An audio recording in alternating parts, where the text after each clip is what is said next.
There it goes. All right. Hello and welcome back. It's good to see you, friends, family, and frenemies. The hyperdrive shut off for another episode, and we're waiting for it to recharge. Ace, yeah, sorry, I don't have a countdown. I just kind of let the song play, and then once the song is over, I just flip it over. That's just how I do it. I probably should set up some kind of a countdown, but you know, it's like a 4 or 5 minute song. It's not like a super long thing. But yeah, so that's pretty much it. So yeah, it's our first Monday. First setup for very first Monday, I guess. A little weird for me because things went crazy on my setup, so I had to quickly redo a couple of things and get some stuff worked out. But I got it all figured out and got everything sorted out, so you get this going. So pretty much there's not a whole lot of news. Good thing about Mondays is, like, as far as Eve goes, there's usually no new major patch drops. There isn't a whole lot in the way of, like, new articles, new anything really, which is good. It's good for us. It means that we have we have more time to game. Yes, hi Loki, and maybe more time for Loki too, since he really wants screen time. I'm sure he'll get it here soon. So I do have one thing I'm going to cover, and then we'll hop into the game. Last time where we left off, yes, Loki. Last time where we left off, we were in the process. Don't chew on my wire. We were in the process of trying to search for a high-class wormhole, or low-class wormhole, sorry, like a C1 to a C3, jumping in, so I could kind of show you a little bit of what the exploration side of things is like for a new bro, for an alpha. Easy ways to make ISK, what kinds of loot you can expect, how difficult it is to actually get scanned, or get things scanned down. I am on an Omega account right now, training up skills that you as an alpha should be able to still train. Yeah, because I'm on a... Yeah, that's what he's doing, Misa. He's reaching and he wants... No. I'm gonna whop you. Mine. Poor cat. So that's pretty much it. I'm glad this is like a really thick cord. He can't actually bite through it. He's being pathetic.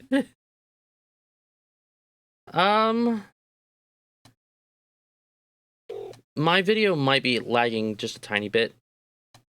I'm not sure. That was one thing that I noticed a little bit,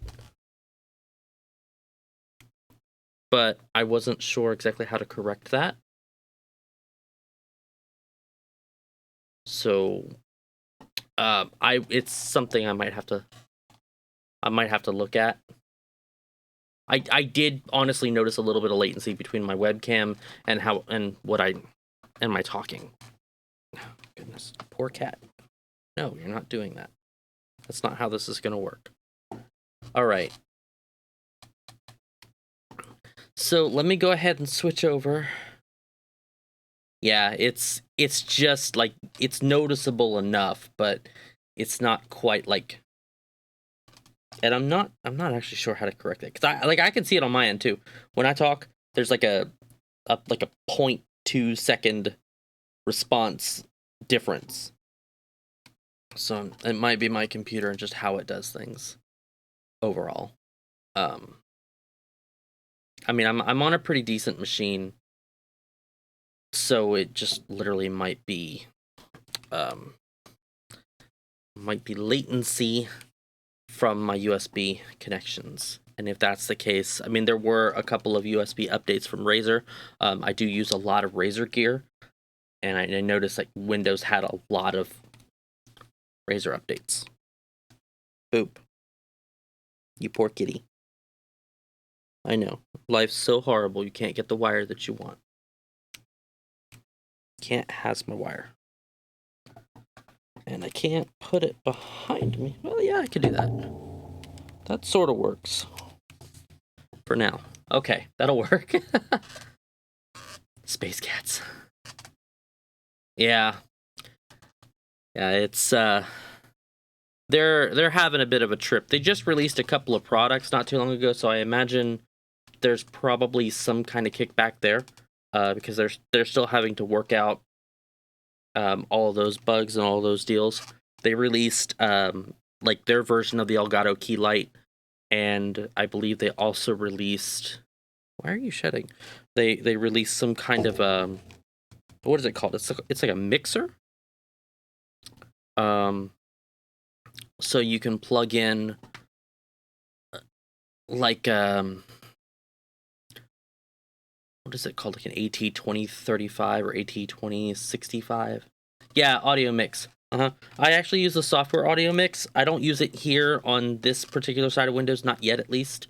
And at some point soon, I'm hoping to kind of do that to try to separate like various audio sounds and stuff like that, just to really kind of add some flair. That way, maybe like if I need to be on comms with Brave or Spoopy in the sense, then I can be. But you know, be that as it may, it's just not. I'm just not there yet. Not quite. So we'll see. We'll see how all that goes. Let me switch this over here.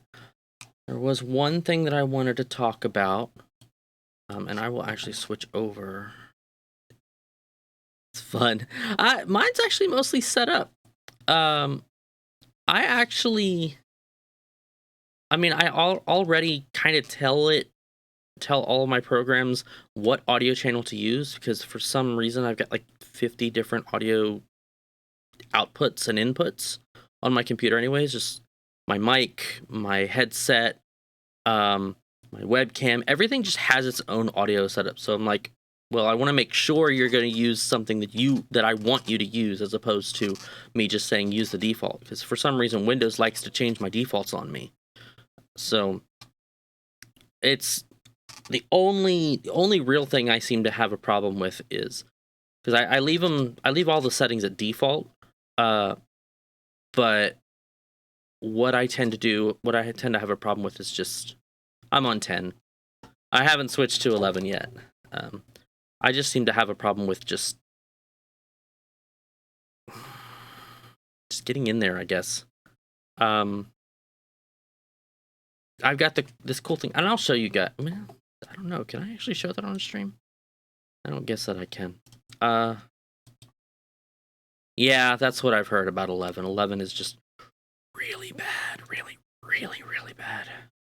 I am looking forward to trying it out. I'll probably like dual boot it just to see what it looks like, how it feels. But, you know, we'll see what the future holds. If there's not enough time or if it looks like it's going to take too much time for me to do that, I'd rather put that energy towards something else, you know, something way more productive than beta testing some operating system that's supposed to not be in beta. And he's just sitting here chilling. I know you guys can't see him, but he's just sitting here chilling right now. And this cord is very itchy on my neck, but at least it's there. At least it's out of his grasp. Out of your claws. Poor kitty. Yeah, I've heard that 11 isn't the greatest for some people. They had some real problems not too long ago with AMD software, or AMD hardware, and that's actually what I use. I use a lot of AMD hardware. I've got the 5700 XT, not the XT, sorry, 5700 graphics card. It's like an XFX model from a couple years back, and I use the 3700X processor with an MSI motherboard. So, I mean, I got 32 gigs of RAM. I'm doing pretty good there. But like, my whole setup is like AMD and Razer with just a splash of Corsair. So, like, I really like Corsair for their power supplies and for their heat sinks. So I got a closed loop all-in-one from Corsair for that, and then I've got like an H1000, I think, because I wanted to make sure I had enough power. I don't need that much, but yeah, I wanted to make sure regardless. All right, let me switch this over so you guys can see my screen. Oh, there we go. Oh, perfect. It's already, and then there we go. Got my emails there. So the one thing that I want to just kind of touch upon, because this ran across my news feeds just the other day, was CCP Swift did address the open letter that Brisk and some of the others wrote concerning, I guess, concerning the Prospector Pact, concerning EVE Blackout, concerning the sale of ships in EVE Online. It's kind of, I mean, it's been kind of a big deal for a few days now. So it's one of those things where it's like, it probably needs to at least be talked about, at least for half a second. Let's see here. So this is pretty much, not to get too into it, you know, so if you want to read it, just kind of Google EVE Online open letter to CCP, EVE Blackout, and it popped up for me pretty much instantly. And this right here was just kind of buried in the mix. But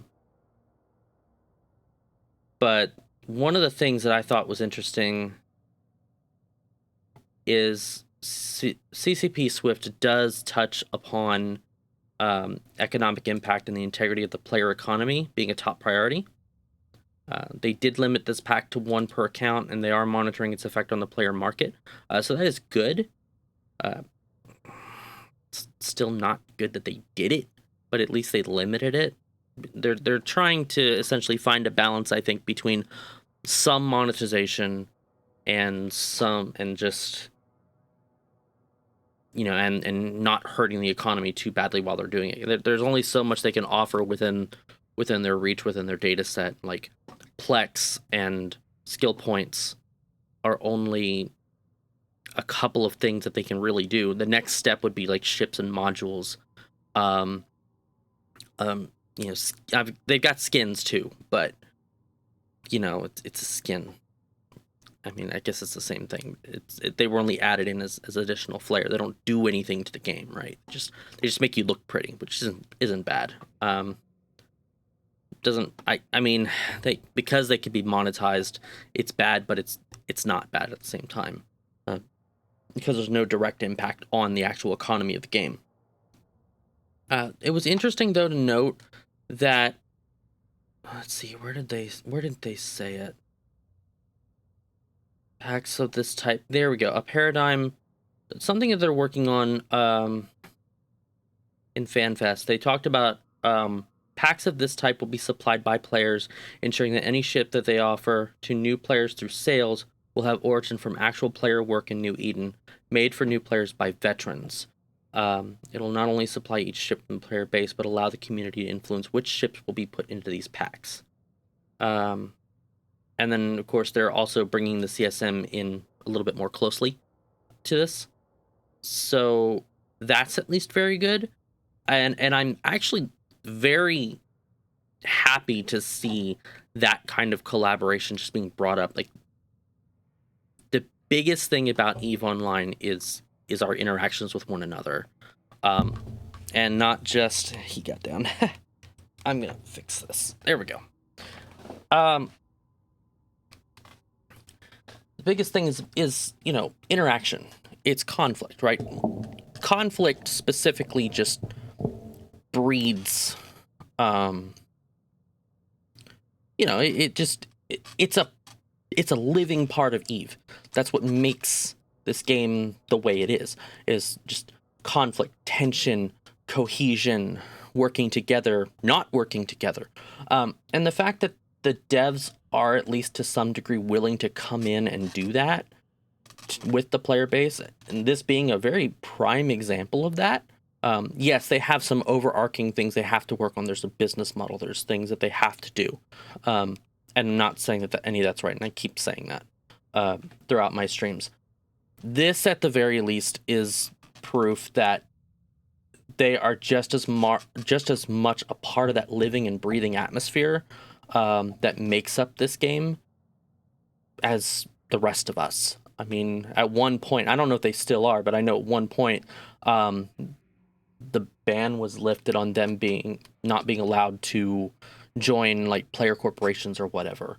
So I don't know if they're still a part of player corporations or what's going on there. But there you go. So if they're still doing that, great. And this right here, this is just kind of another facet of that. So I'm really glad to see kind of all of that essentially being worked out. I'm glad that they're not just essentially snubbing the community and doing what they want, which they easily could do, I guess, to some degree. But all right. So that was, like I said, that was like really the only thing that I wanted to cover. Let me pop this in because I'm gonna need that. Those of you that were here last Thursday, you'll notice that this is cleared. I cleared this just like 10 minutes ago, or well, before I hopped on stream. And we'll go through this again at the end, just to kind of show you guys where we've been, what we've been doing, where we ended up. Since there's a little bit less information on my screen, EVE Online wise. So let's go ahead and hop over. Boop. There we go. Oh, and I'll take off the email thing so we have just a little bit more space. There we go. Okay, so I also completed a few skills. Drones 5. Let's see what was completed. Hacking level 3, archaeology level 3. Okay, good. That'll actually be really helpful. Just like before, last time, I'm Intermagnate. Still. So we're going to hop over to the agency. Going to get exploration. Going to look for some cosmic signatures. Let's see what we can find. Let me first adjust this. And adjust this.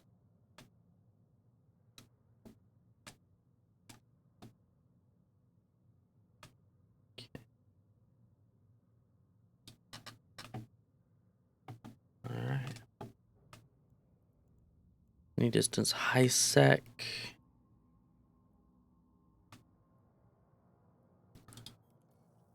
Annotated has 2. I'm gonna see. Here we go. Uli's got 4.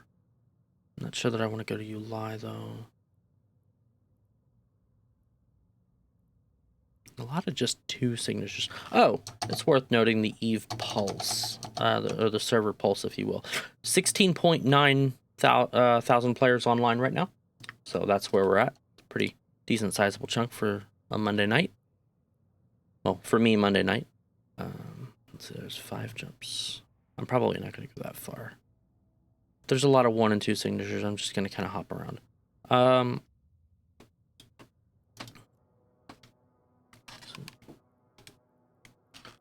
Okay. My cat's on the cat tree behind me. I know you guys can't see it, but you know, space cats are very stealthy. They learn stealth at like level 1. It's pretty awesome. Set destination.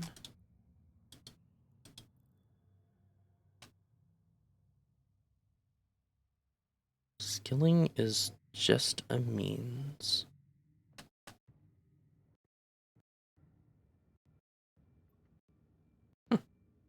Okay.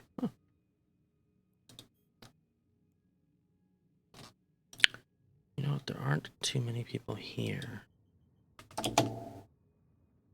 Let's go ahead and drop probes. Is no bread? Welcome, Scottish chap. This is a different kind of bread we make in the stream. It's isk bread. It's right here. Balance. That's our bread. It's our. I mean, some people call it cheddar. Some people call it bread. You know, potato, tomato, that kind of thing, right?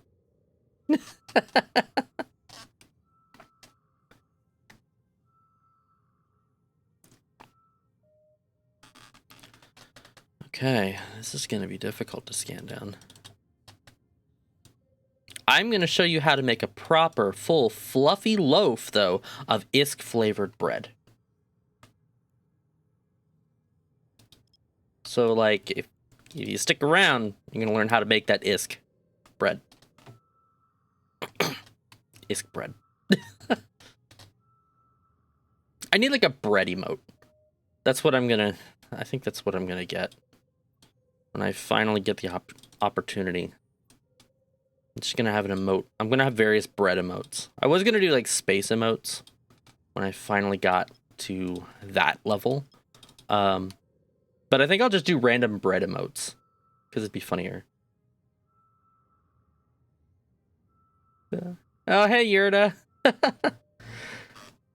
You know, I should have seen that coming.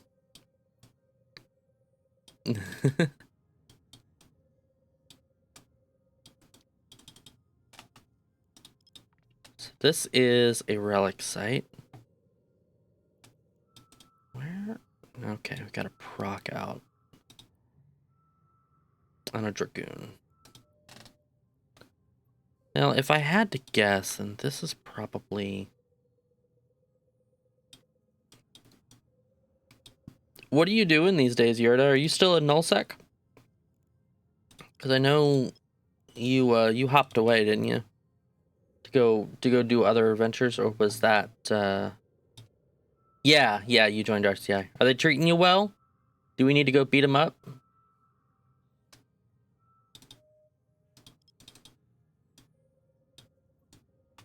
This is going to probably be another...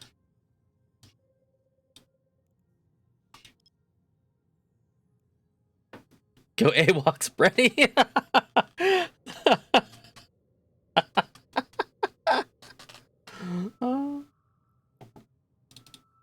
Alright, I'll get right on that. I'll go find him.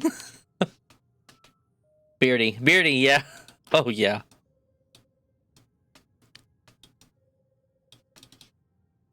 Just go knocking on his, knocking on their, the proverbial door. Just start shooting random, brave structures, and Shattered will come out at me and be like, "You were shooting a brave structure. You need to stop what you're doing and rethink your life." Or whatever it was that he said a while back. I don't remember exactly. I remember hearing the sound clip and I thought it was hilarious.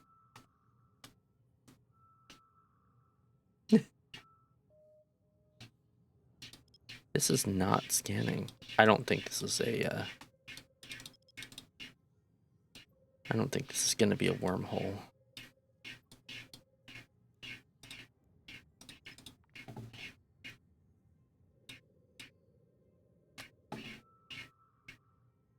So let's see here. I just need to bring... Where did I put... There it is. Capisol. Oh, that's good. That's really good. I think a lot of us... Oh, it's data site. Wow. I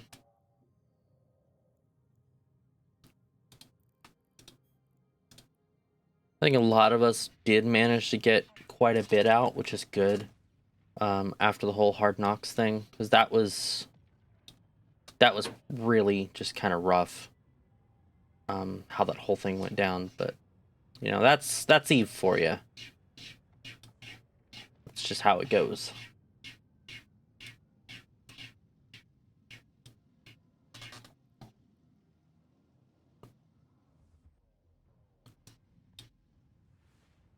All right. Great.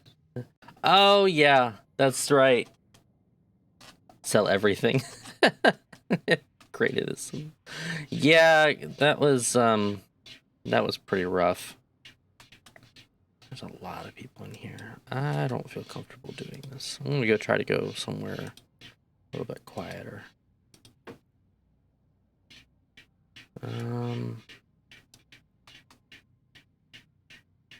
It'd be a lot better if I had a way to get down to a Mars space, but since I don't,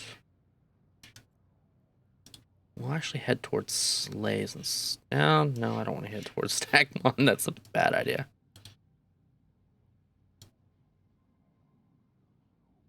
That actually might be okay. Let's head there.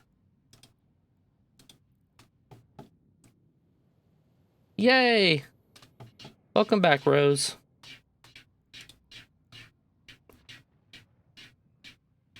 I like the new sound effects they've included, or rather, I guess, embellished, because they've always been here.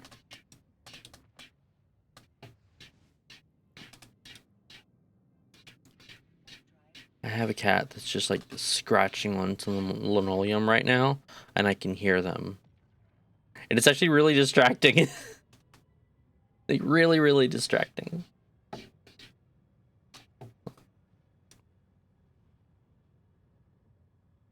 Were classes really rough, Rose?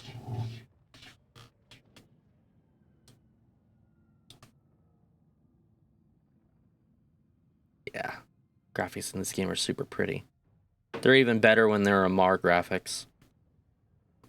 Because Amar lasers, you know. I'm sorry, I couldn't resist. Amar.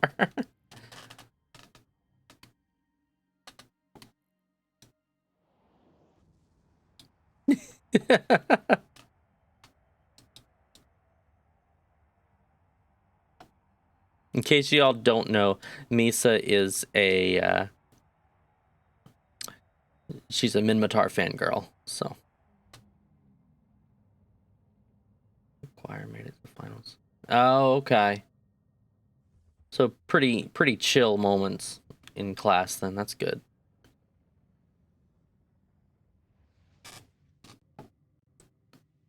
Oh, there's 4 SIGs here. Why didn't that update? CCP, come on now, guys. All right, we're gonna go. I'm gonna hop off here and go check this out. Proud to be.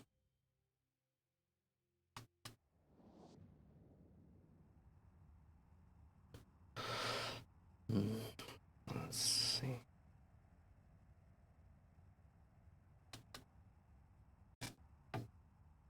Oh, that was a lag spike.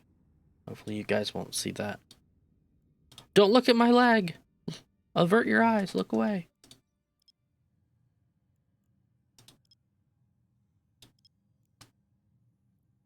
Oh, these are clustered together. That'll make things easy. Good, I can hit them all at the same time. Poof. Love that effect.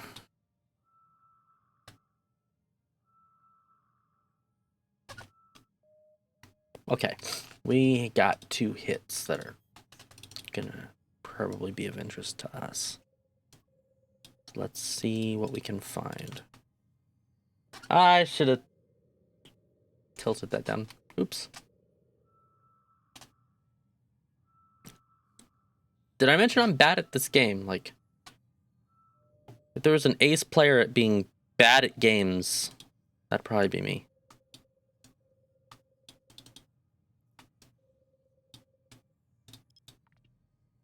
There we go. Don't worry, we knew. Yeah. Wasn't I was the first Legion loss, wasn't I? In Spoopy. Like, I was really good at Losing that Legion. Finally got to sit my butt in a strategic cruiser the first time, which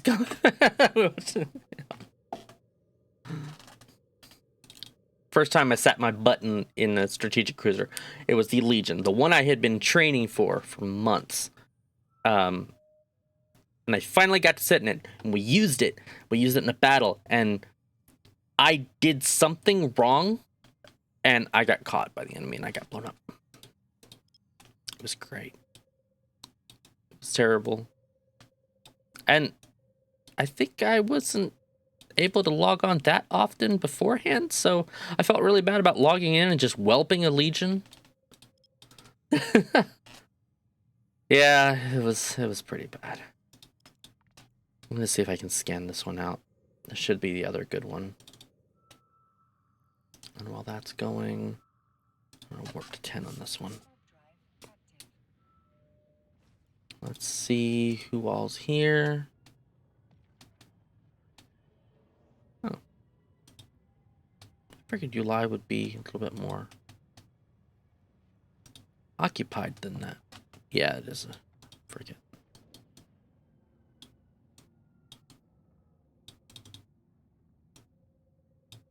I forget. What did I say? Why did I say forget? Wormhole. It's a wormhole. Okay, this is a K162.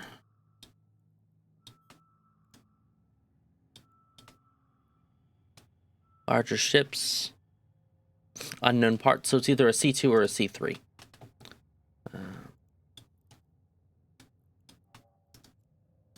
I will check out the other one real quick, just so we can see.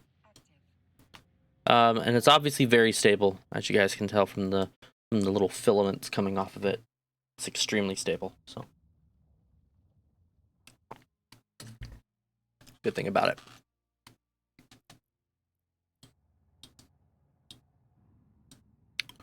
Ooh. RO51. Okay. It's low sec. Alright. Well, let's go poke our heads into Nom over here, and we'll see what we get.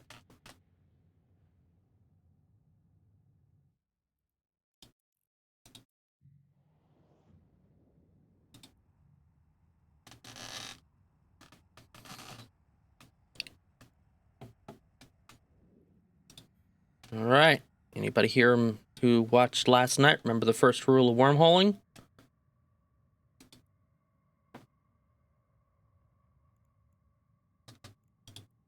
Always bookmark your out. Always. Okay. So that's what we're going to do first. It will expire in 2 days, which is perfect. And second rule of wormholing.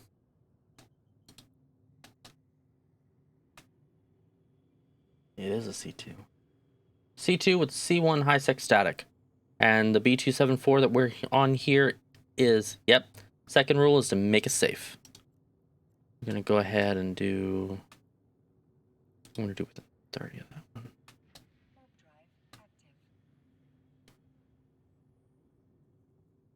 Hey, Yelga.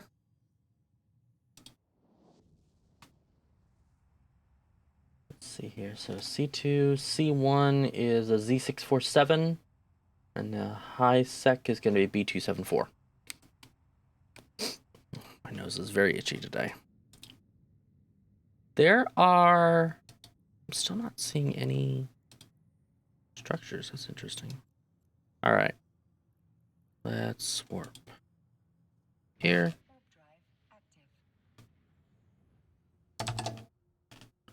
Same thing as before. We shall wait. Boop. This is actually a prime example to show you guys how to make a deep safe, by the way. I'm going to go ahead and show you guys that real quick. Deep safe is pretty easy to actually make. It just requires an extra jump or two. So as soon as you land on your destination, you've made your save. You know, as you can see, we got this nice, wonderful little lovely bookmark right there. We're going to warp back to it. And warping at 0 is not really an issue in this particular case. Although generally speaking, if you're warping to any point in space in a wormhole, you don't want to warp at 0. You know, pick like 20 or 70 or something like that. But so here we are.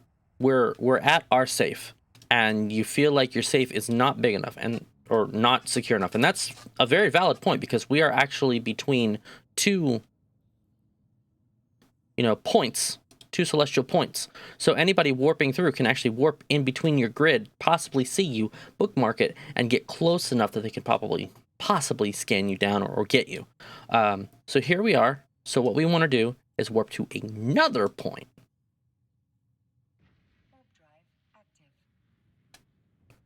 And then we will create another bookmark.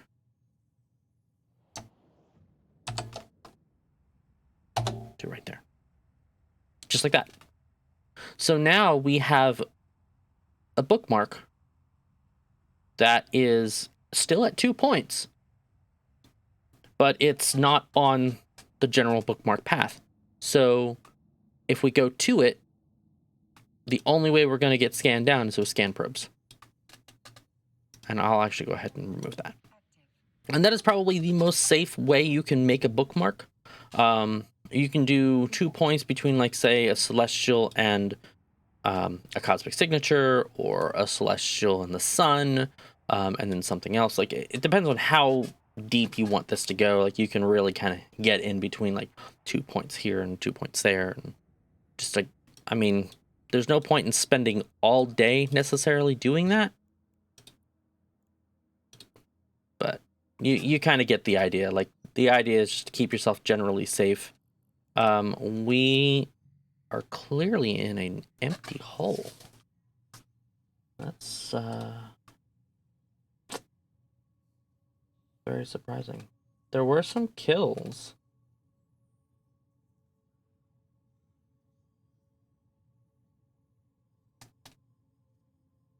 It was a solo kill. Somebody who's in a Heron. Oh, they lost 3.1 million from the whole thing. But it wasn't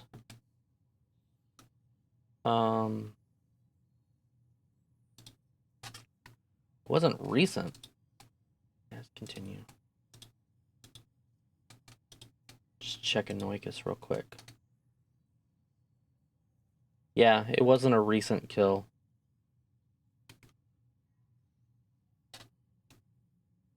It's like it was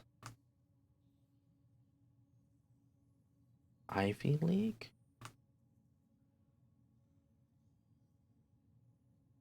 Something like that, yeah. Okay, well. That is what it is. That guy just lost a Heron, so it's not like it's a huge loss. Alright, so let's get back to this. We've only got 8 signatures, it looks like. Let's see what we can find. The goal here is going to be to find another wormhole connection. First things first, we'll grab our home location. Because once you have that, that's one less connection you have to worry about scanning. And you can hide it. It only takes a few extra seconds. And during this time period, you can double check, make sure you're keeping an eye on what's what out here. So ignore results. What was that, guys? Pretty sure it was my cats. I actually didn't expect them to be active. I thought they were going to sleep like they did yesterday, or the last time we streamed.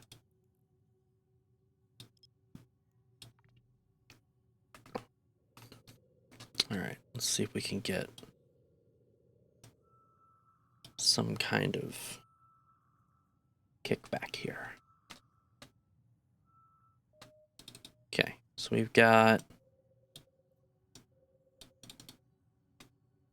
Oh, it's storming. I can't hear it with my headset on, so that's fair. This one actually,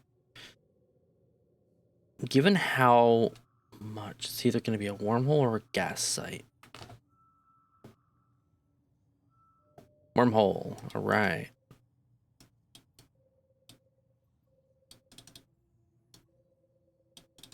I shouldn't, now that I'm thinking about it, I should have gone through that low sec hole and just made it safe there, and then I could have just been in low sec and I could have just found like a one jump out to kind of poke around with you guys. That would have been fun too. I mean, all right, there's that. I'll scan a little bit more around here.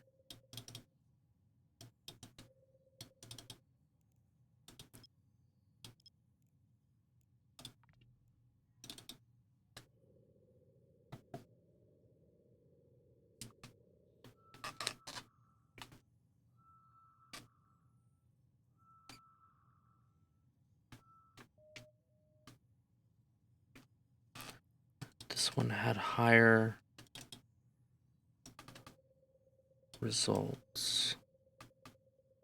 Signal.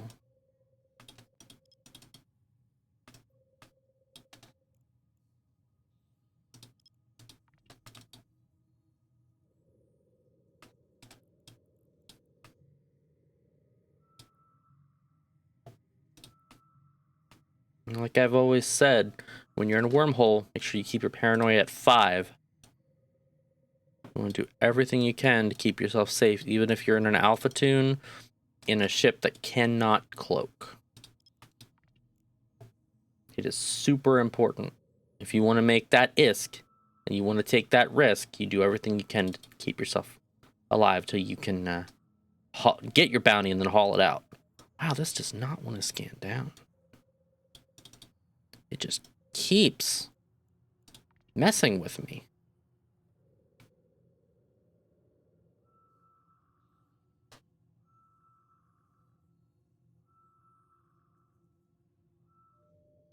There we go. Okay, so it is a wormhole.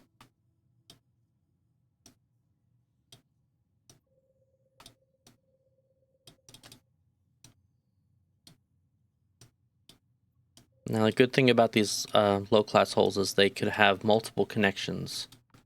So we generally want to make sure that we've scanned down most of our signatures before we make any determination of what to do and where to go. There we go. This is probably our next one. And oops. I'm willing to bet this will probably be like I want to say a data or a relic site, just because of what kind of hit we got. Do 4 AU. Let's see. Then I got these 4 right here.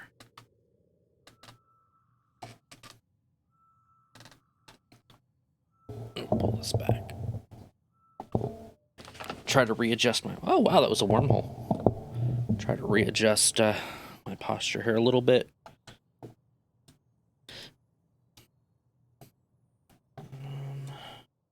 Yeah, okay.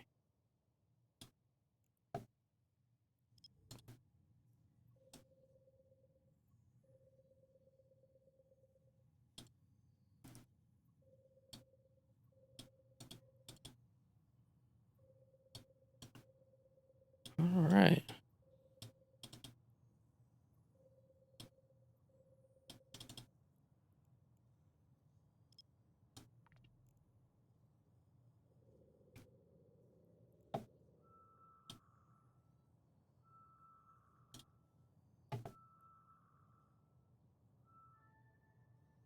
Okay, we got 3 connections. That's pretty good. Knowing that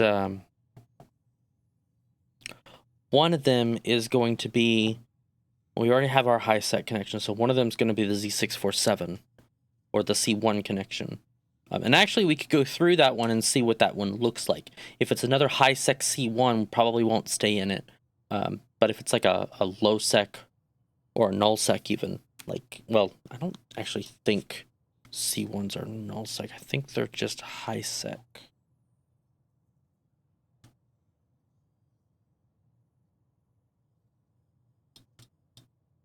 Let me check Anoicus real quick. That'll tell me because I'm really bad.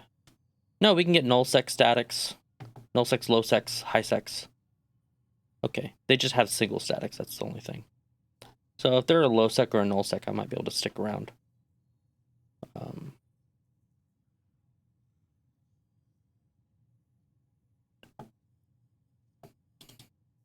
All right, let's see what these other 4 are.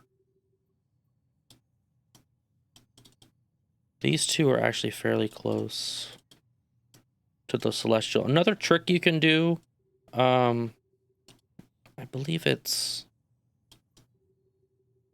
generally cosmic sigs. They tend to pop up around, was it like 4 AU radius of any celestial in the system? So you can generally, like, if you see something like this, you can probably just run your scan close enough to the celestial that you should be able to pick them up. That way you're not having to scan them individually, and you're able to see which one has the higher signal, which in this case, they both have the same amount of signal. So I'm just gonna grab one, and I'm gonna get started.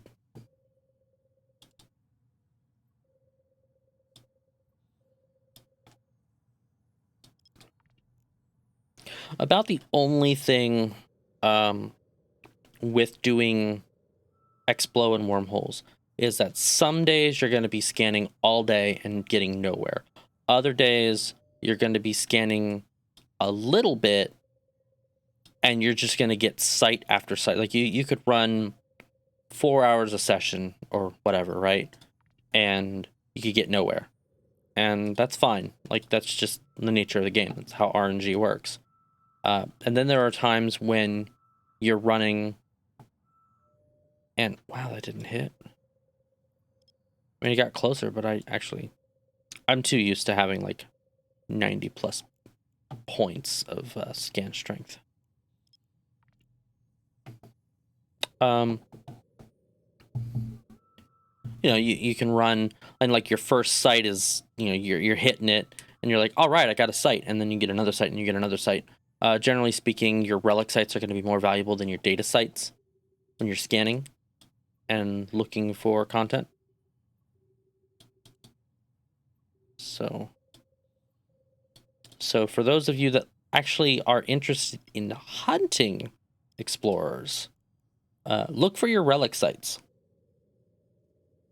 Also interesting to note is relic sites despawn after 4 hours of being, I want to say warped to, but I don't think that's right.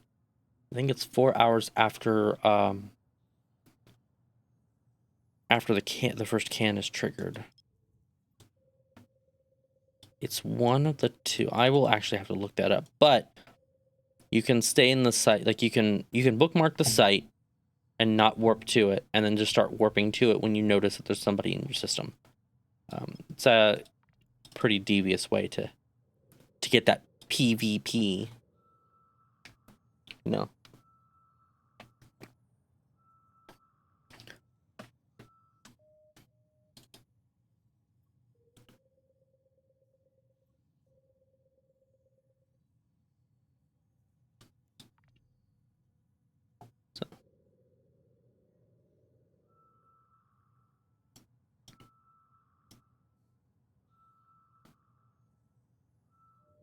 Okay, so this was a data site. Since we're not interested in data sites right at the second, I'll just skip past it. Although, to be fair, this is a very, very quiet system. So I could probably do it if my paranoia would let me. But I kind of don't want to end this on the note of, oops, I died it again. Let's see. Like I said, you know, your relic sites are generally more profitable than your data sites. Your data sites, you can get a consistent income, but your relic sites are really where your bread and butter are at. The one thing I like about wormhole relic sites, realistically, wormhole exploration sites in general, not just relics, is they're all 4 pirate factions, and I'll go over that with you here in just a second too. Kind of show you a little bit of what I'm talking about. See if I can hit it. I think I actually jumped down a little too far. We'll see.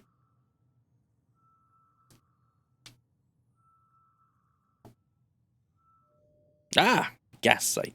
Ordinary perimeter reservoir. We have hit gas. So for all you gas huffers out there, there you go.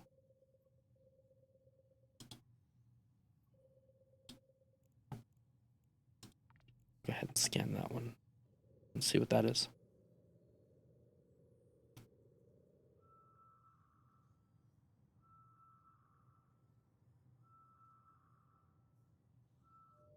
Oh, this one's a wormhole. Okay.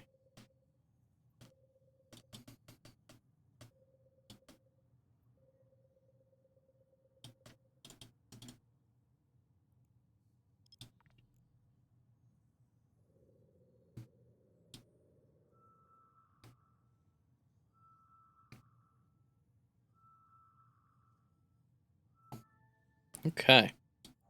So we now know what all of our signatures are. We know what everything is. I'm going to go ahead and start warping to some of these and checking them out.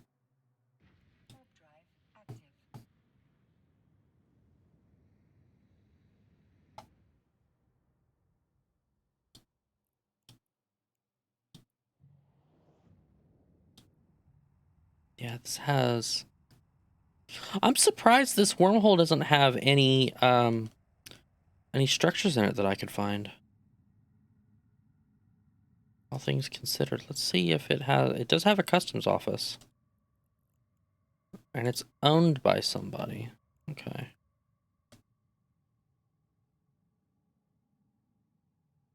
Huh. Okay, then. K162, this is obviously the out hole. Low security space. Okay, that's good. I'm gonna actually save that. I may want to get that later. Warp to the next one. It's also Galente Losec, it looks like. Oh, it didn't let me zoom in. Oh well.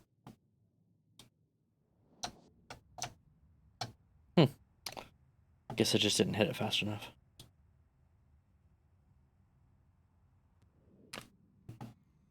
Okay, this one's also a K162. About to die. You can notice by the warbling here, it is end of life. It's also like, yeah, just that overall, I mean, the filaments are still strong, so it hasn't had its stability disrupted like it shows right there. This one leads into high sec, so this is another high sec hole, but this is the out hole of a high sec hole, so we wanted to go to high sec. Hola, La Grasa. How's it going? I unfortunately can't speak Spanish. I apologize. No habla español, but thank you for the follow. I really appreciate it.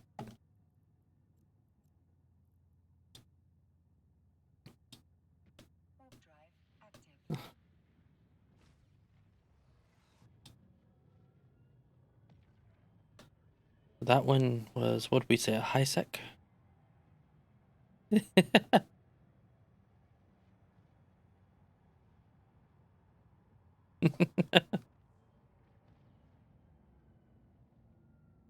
All right. K162, we got another out hole.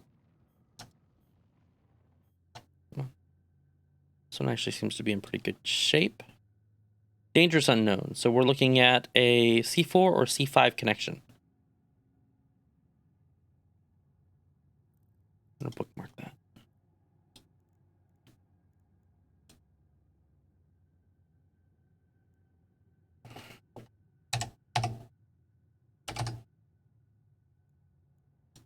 I'm going to poke my head through that one.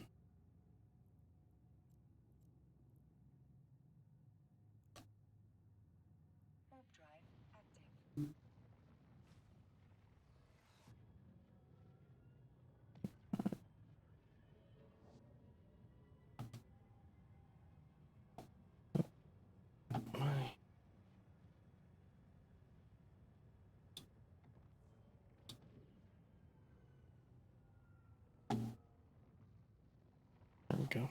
All right. Y683. Dangerous unknown again. Let's see here.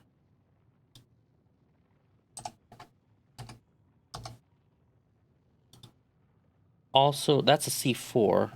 Okay. I'm going to save that one as well.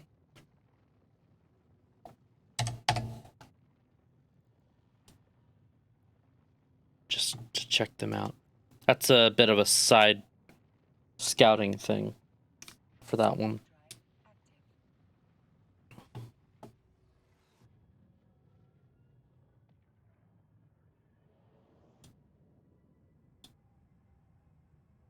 Oh, before I forget, anybody that was looking at my VODs or trying to look at my VODs for the past couple of weeks, I apologize. I did take them down. You couldn't hear my audio, and that was because I changed some things on the back end about 2 weeks ago, and I forgot to change the last bit that would allow the VODs, that would allow my audio to be recorded by the VOD. So unfortunately, you didn't get me. So here's our Z647 also. This is our C1. C1. Now, an important... Oh, yeah, and also this one is very much end of life, isn't it? Yeah. So, it's also important to note that I did mark the C4s and C5s. That's not going to play a significant role here. That is more or less just to see what I'm looking at for somebody else.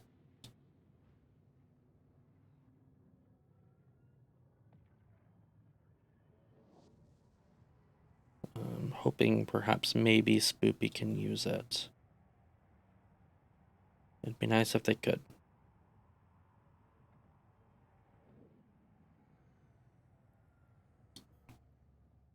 I'm gonna pop in here.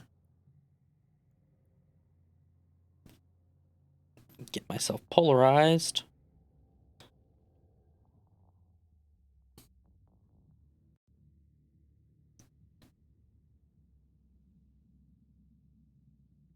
Okay. Solo Corpor. Looks like it is a Solo Corp. Russian Corp. C4, Cataclysmic Variable. C2, C5. Okay.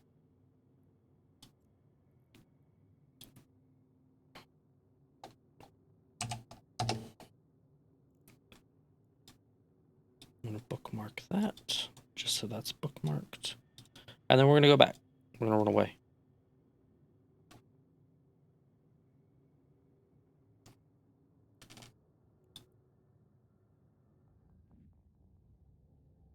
That was relatively stable, too.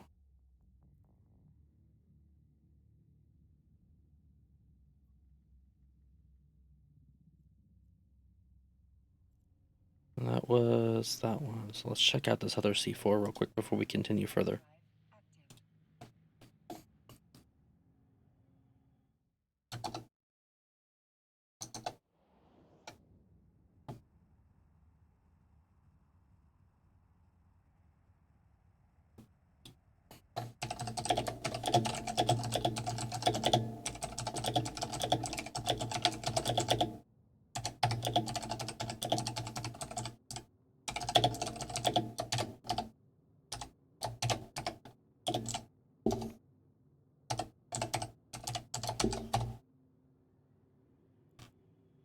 Okay, let's check this one out real quick.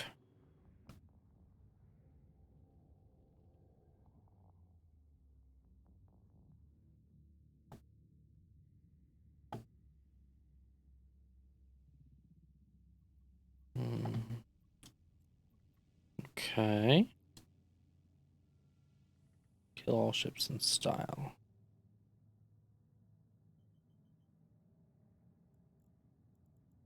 Okay. Well, cataclysmic variable as well. A lot of cata variables all of a sudden.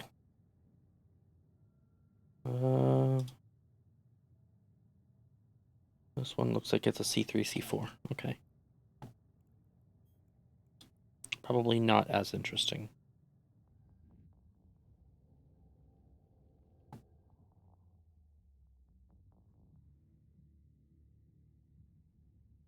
Okay, so.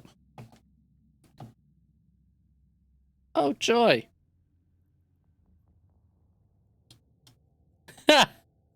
Well. Let's go, shall we?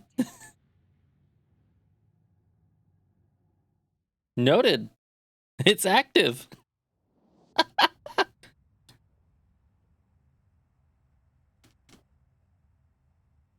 They must have warped on grid like just before they could see the animation. All right, let's hop in through here.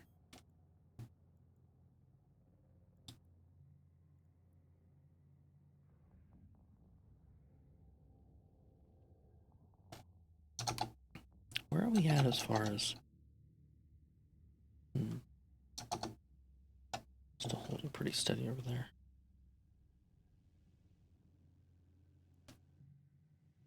Oh, there's somebody scanning here. Okay. Well, if there's somebody already here, I'm going to leave that alone. Scan probe 1's indicate it's probably a... probably a T1 frigate of some sort. Generally speaking, most of your exploration guys are not going to have like sisters probes attached to their T1. If they do, you're spending a lot of ISK for something that's probably going to get blown up if you don't have like a cloak or something on. So you generally don't want to put a lot of ISK in it. Buying the additional modules so that way you can do proper scanning.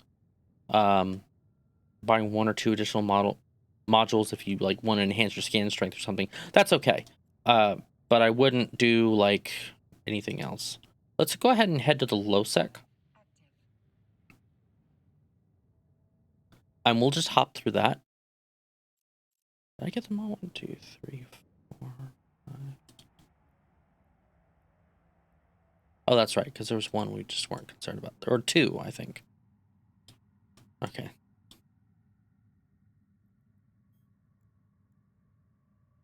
So we'll hop into here. And then we'll look around a little bit. Factional warfare space. Okay. All right. Derpity-doo. That was kind of dumb of me.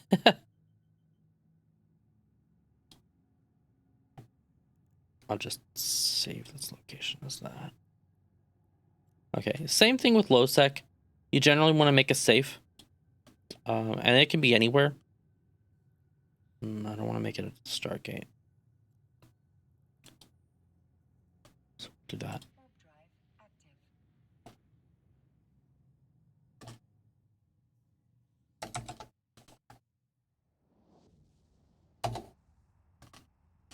That'll be good.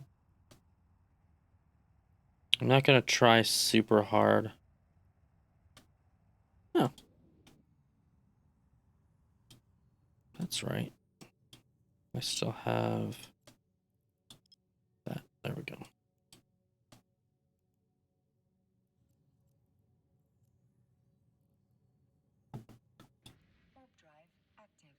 Drop the probes and we'll just get started from here.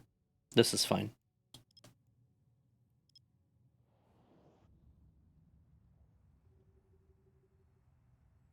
Clearly a small system.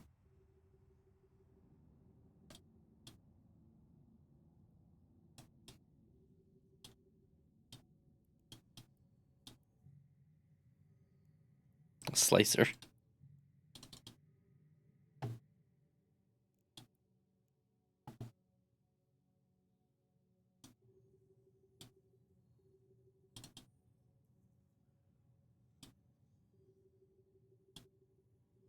And poof, they're gone.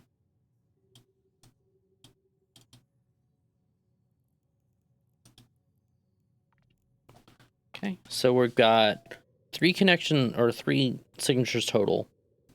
Of the 3, hopefully one of them is a wormhole that we can utilize. We'll go ahead and ignore this result. And let's see if we can get a 2 for 1 here.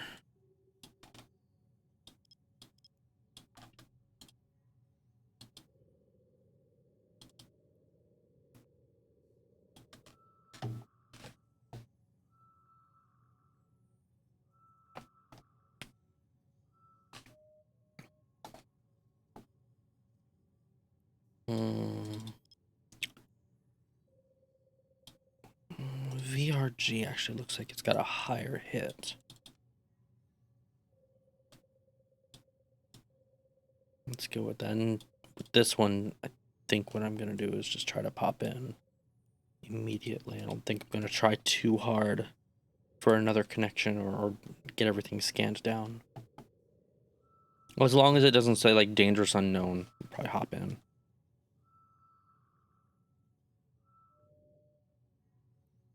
It's a combat site. Okay. However, I did get this one.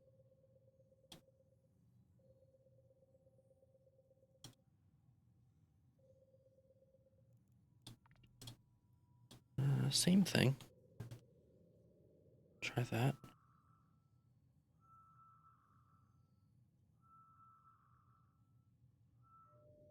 Two combat sites. Okay, well. It's fun.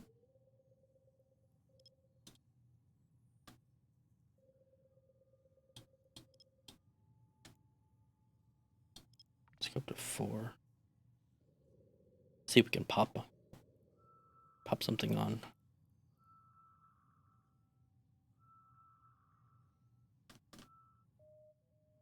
Okay, we got a decent hit there, so hopefully that's more than just a combat site.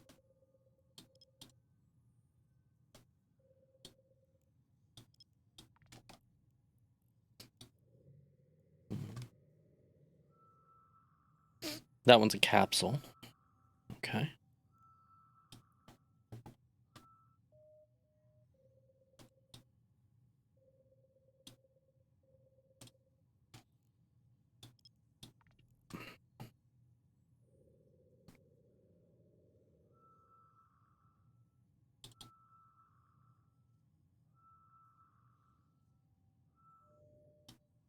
Data site.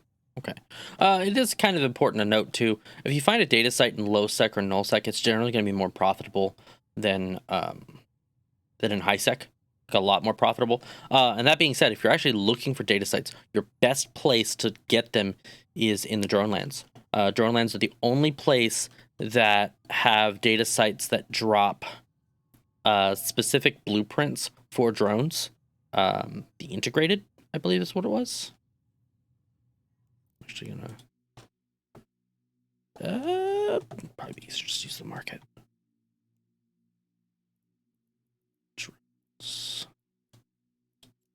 Just to show, I'll just show you the light scouts, the acolyte, augmented. That's what it was. You'll find a lot of integrated too, but the augmented is what you want, and those things can sell for a lot. Like these things are, I mean, this is Orville and Villarreal, so that just kind of gives you an idea. They also use the drone goo that you can only really find out of drone sites from hitting the Sentinel or Sentient drones, which you get usually you get it from the escalation sites in drone lands. So it's fairly profitable. It's fairly good ISK. So if you're a horde bro or a horde ally or anything like that, running some of those sites every once in a while, not necessarily for the ISK, but for the chance at that loot, because sentient loot sells pretty well. Sentient drone goo sells pretty well, and even still, the manufacturing from that sells pretty well too. It's really just kind of its own encapsulated ecosystem in that regard, and it's very, very well done. So that's probably why hordes had it for so long, honestly, because it's almost like wormhole space in a lot of ways. But in our case here, didn't really find anything, right? So, where do we go from here? I suppose there are a few places we could go. Go into Black Rise, we could go into Lone Trek, go into Placid. Actually, it's not a bad idea to head towards... How hard would it be to do that? Let's hit this, because this is a low sec, or yeah, this is a high sec island within all these low sec regions, I believe. I don't think there's actually an easy way out, except through more low sec. Yeah, it looks like it. Let's head in that direction and let's actually double check and see.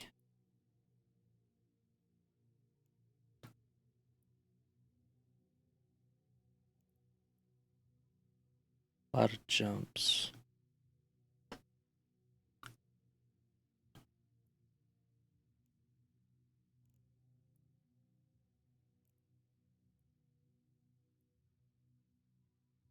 It's not too bad. So I think we could probably maybe make it. We'll head in that direction. Disable. This is a pipe too, which is going to be a bit more of a problem. And I'm not sure which way that guy was heading. I just happened to see him. I guess we'll find out. If I get blown back to base, Samela, I guess I'll be back in Samela. But this is faction warfare space, so yeah. Oh boy, there's quite a few people here.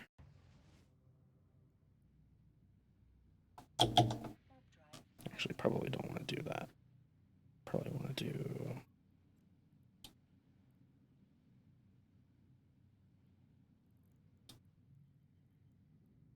Let's do somewhere that's close. Let's do that one.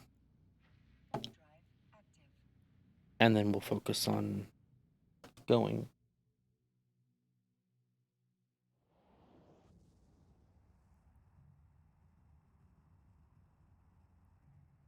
Okay. Oh, gate looks green, so we will head out.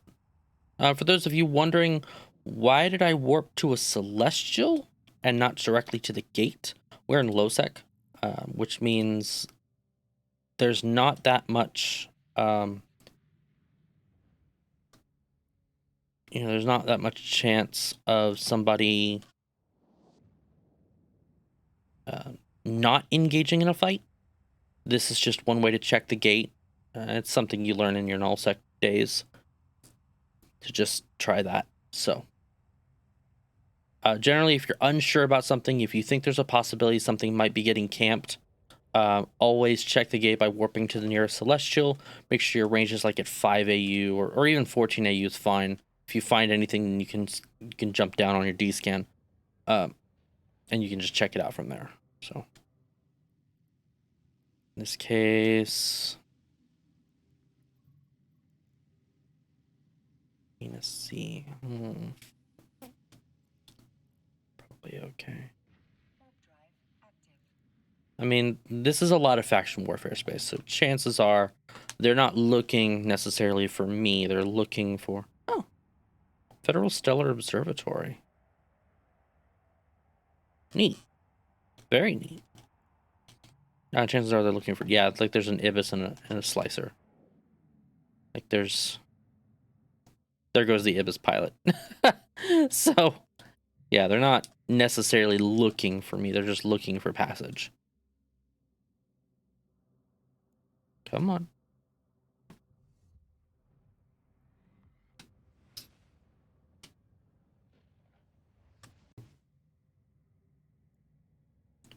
Okay, same thing. Should be getting pretty close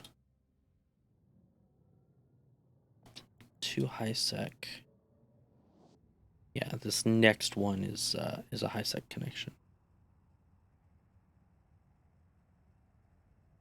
Did it make me go? No, I guess not. I get real mad at the autopilot. Sometimes it makes me jump one extra jump than it needs to because it thinks it's closer, so it thinks it's actually saving me time. When it's not, it doesn't actually matter in terms of the game. And I'm not sure why it does that. It's just those weird, quirky quality of life things, but it's good for immersion in one hand. It's all right. We have arrived back in high sec.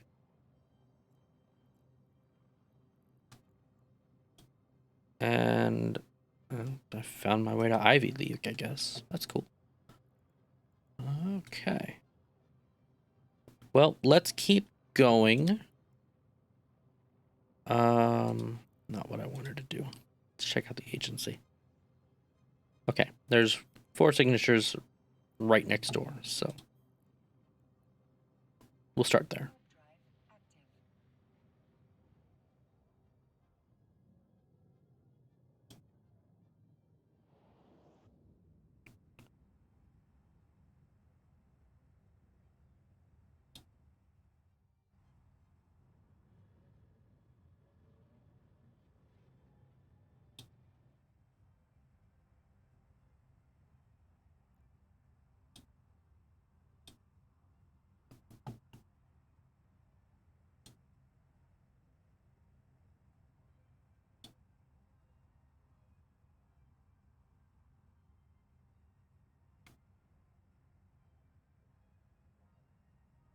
Bunny's also active right now.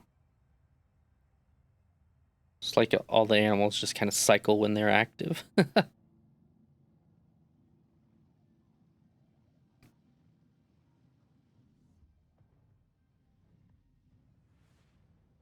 By the way, for those of you who've been keeping up with either my TikTok, my Instagram, or my Facebook, I did post up a new video, just a new short form Noisha thing, just playing around with the edits. I've got a few more in the works, and I'm hoping to get back to some more FTL gameplay and posting up some stuff on that. That'd be kind of really nice to do, but obviously it's gonna take some time. ISK per, I wonder if that's ISK properties. Okay. No. Oh, I could simulate the structure. That's cool. I didn't know I could do that from here. That's really cool. Huh. ISK properties. What a name. I like it. Not saying anything bad about it. Just I like it.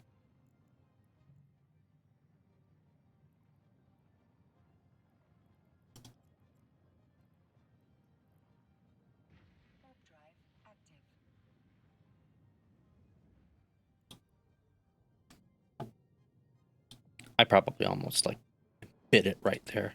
The jackdaw pilot was like, "Oh yes, it's a ship to blow up." Oh nope, nope, we're in high sec.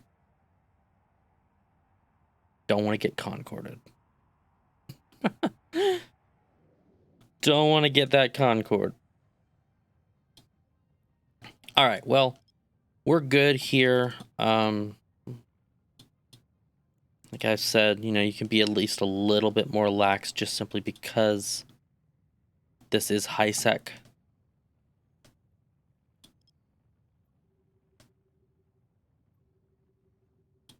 Although I have a feeling that if I actually run into any wormholes here, I bet you that jackdaw probably came from that. I really wouldn't be surprised. Because there's not much to do on a high sec island except go into the low sec area. Unless you're trying to stay away, because it's kind of like its own little ecosystem. You can go into like the low sec and the nearby null to go get some content, but generally speaking, there's not a whole lot to do in a high-sec island other than just kind of hang out and be a bit of a hermit, but maybe less of a hermit than if you were in wormhole space. It's like a free port. What? It's almost like wormhole free porting. Which I don't know if they still do it. There was a corp that actually does that or did that, Alliance, Worm Life. So that was pretty interesting to hear about.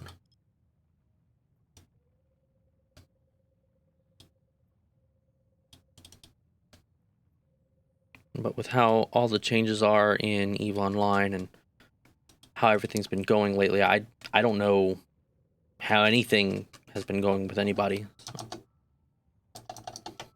Just because of that.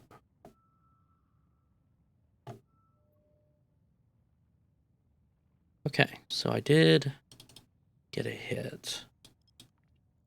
That's good.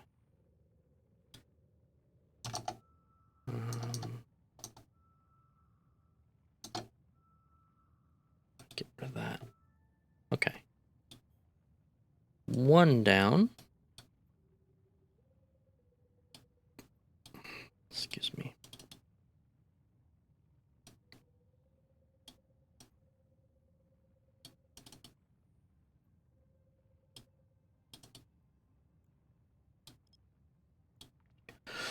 Let's try it for 4 AU. Wow.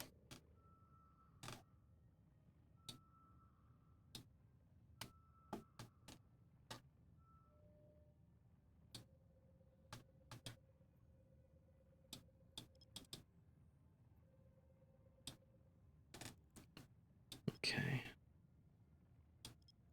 I got enough of a hit. I think I can do 1 AU.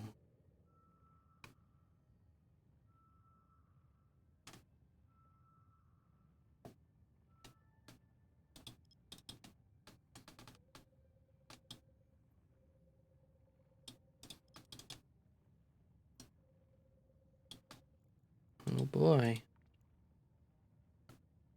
Got another guy coming in.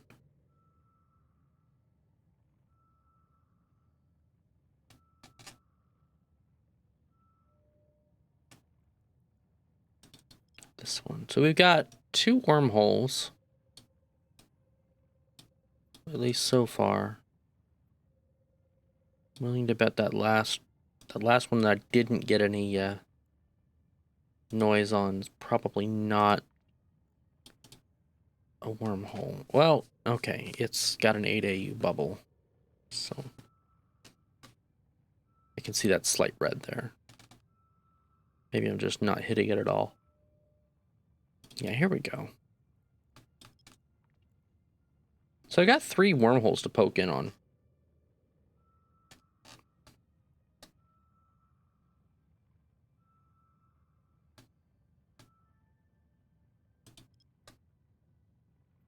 Let's see what this one is.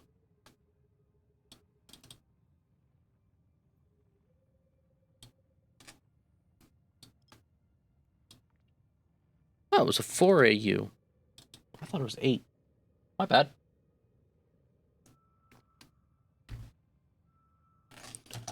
Let's bring up my browser. That way I'll at least have some kind of an idea. Yeah, this didn't give me any sizable amount. Well, again, I think I scanned it too high.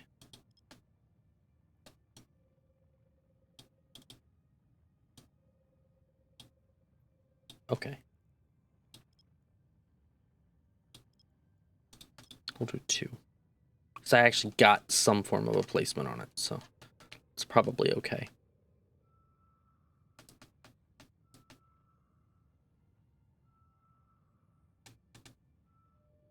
Oh, wow. That's very surprising. The system is just inundated with wormholes.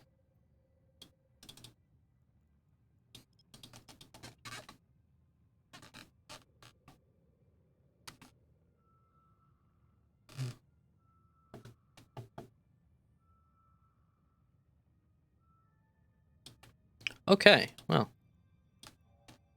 that's cool. Let's start from the bottom, work our way to the top.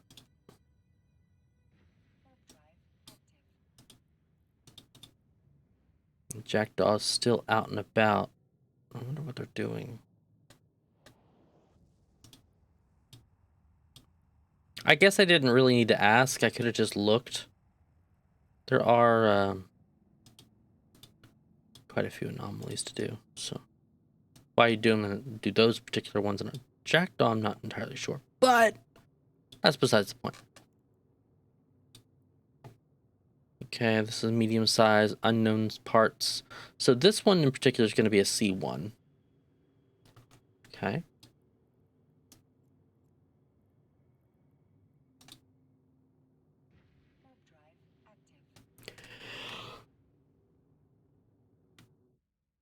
Oh gosh, I got like 2 hours of sleep last night, so I'm almost running on fumes, to be honest with you. But I got a nap in like right before I went live. Oh, this one is end of life. End of life and has been very much used, it looks like. Yeah, significantly disrupted. End of life. Medium ships. And unknown parts. So once again, it's another C1, I would imagine. Man. We definitely don't want to use that one. Somebody's probably living in the system on the other side of that. And it is also a K162, so it's an outhole. So that's another important thing to note.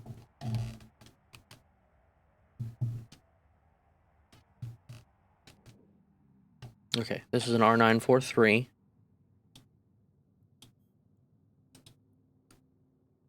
Unknown parts, beginning to decay. So that was actually pretty good. Larger ships, so it's going to be a C2 or C3. I believe that's a C2. Yeah, it's a C2.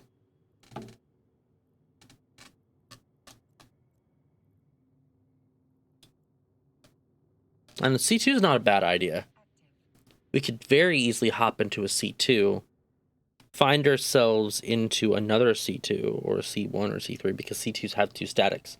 So we just hop in there, probably find a low second. We're pretty much off and away. So I like that idea. Especially if it's mostly uninhabited. A Z971 unknown. Mediums, that must be a C1.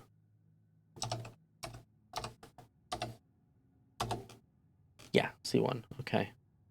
The C1 could be high sec, low sec, null sec. So I think I'd rather take my chances in the C2. Because then at least I don't have to worry about a wandering. So we'll hop over to the R class one. R943. R643. R742. Whatever it was. Whatever it was. R943.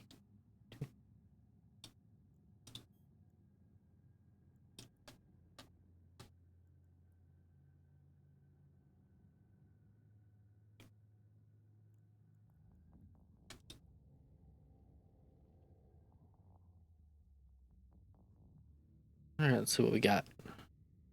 Oh, it's occupied. There's only 3 connections, too.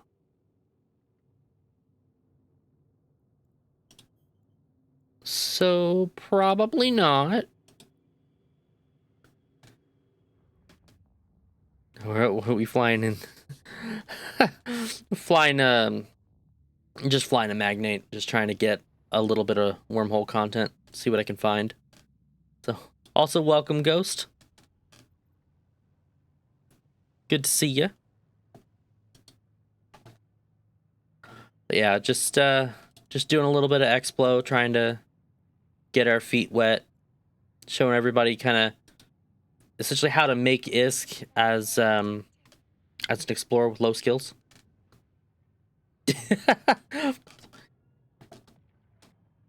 Pretty much it's just an Amara exploration ship, frigate. It's actually this particular fit that I'm using, the modules and stuff, comes from the community, I believe. This one was that. I think it was this one I need.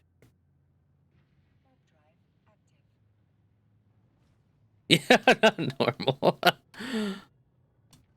I'm a pretty big fan of Amar myself, so like I started this character as Amar, and you know, just kind of following along the same path.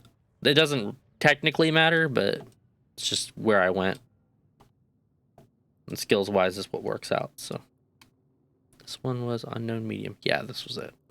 This was the other good one.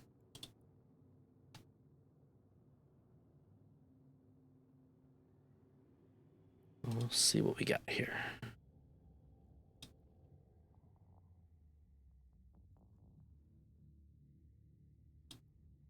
Report.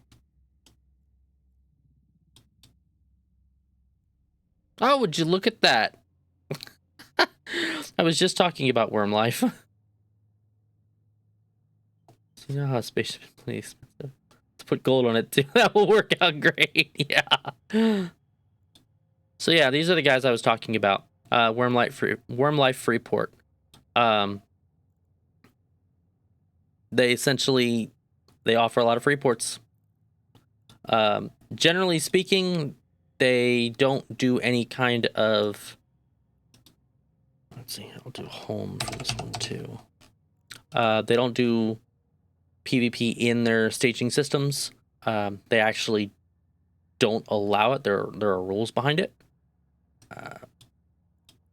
But because they want to get more people in, that's kind of the idea. You still want to follow standard safety, which, oopsie, spent too much time talking. Go ahead and set up that safe real quick. But yeah, so generally they do, you know, what they need to in order to try to encourage people to come live there.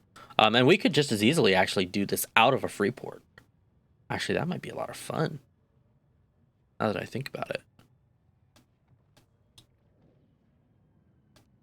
But yeah, so if nothing else, I might come back here and dock up for the night if I can find my way back. I mean, only about halfway through the night, so we'll see.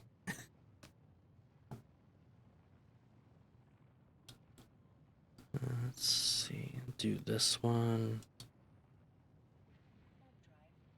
Yeah, it is very hard to be safe as an alpha, especially if you're going into wormhole space. You know, that's why you want to make your safes. I'm actually going to do this.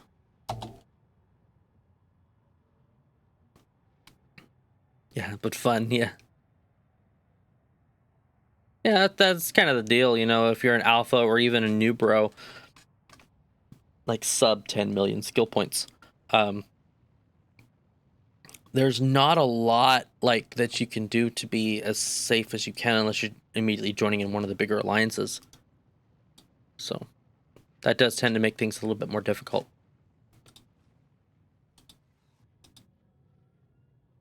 Well, the most safest in wormhole space, never got killed in it. Yeah, exactly. I think I found wormhole space. I found wormhole space a couple years back, and honestly, I've been hooked on it ever since. It's where I live, or where I lived at the time. We recently got evicted by Hard Knocks, so we're actually in the market, as it were. So that's fun. I'm actually gonna warp to 70 on this one. Make a double safe, or a deep safe rather. There we go. Just move that waypoint. But yeah, I agree. I used to live in a C2 Kata, and I would go Explo in a Stratios. That's our turn. I'm not sure what they're gonna do. That's up for that's up for our leadership to decide. And Spoopy, I'm kind of out of it on that one since I'm not a part of leadership. I'm just a regular member, but I'm not. I don't know how they feel about evicting. I don't think that that's the route they're gonna go, but we just got our butts handed to us, so maybe. You never know, right? Just depends. All right, so here we are, and we are safe. Oops, wrong way.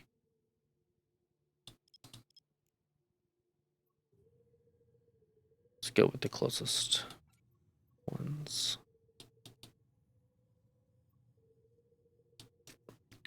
I'll just grab that right there, see what hits. Redistributing, that's a good point.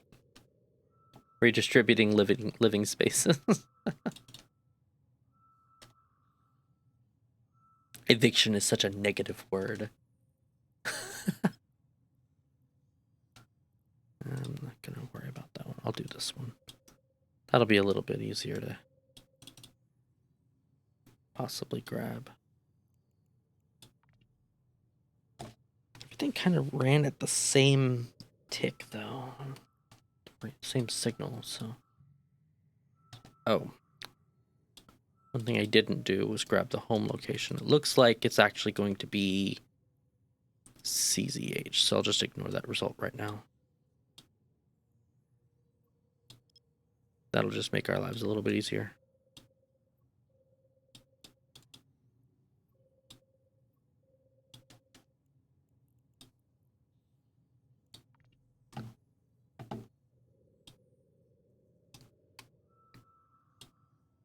So are you currently living in wormhole space yourself, Ghost?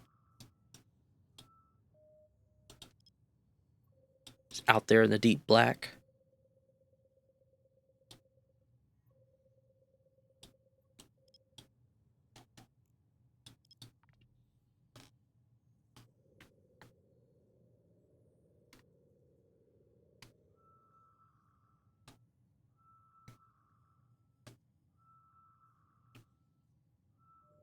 Brave space. Okay. Yeah, well. If you get the chance to, definitely check it out. I don't know when Spoopy's gonna have their day tripping back. Escape 2 ganks. There you go. Nullsec is a different beast altogether. Really chose violence? Nullsec is just different. Yeah. Well, and especially where they're at in Pureblind too. There's just so much conflict. There's so much more conflict. And Brave is trying to stick it out on their own too. They're trying to go their own way, forge their own path. And I think it'll work out for them. Us, them, us, them. So, but you know, it's definitely better than, it's better to have an alternative to the big blocks, right? Like just the way that Eve is structured, everyone's gravitating towards bigger and bigger blocks, which is great and all, but at some point that's gonna hurt us. So at least that's how it feels to me.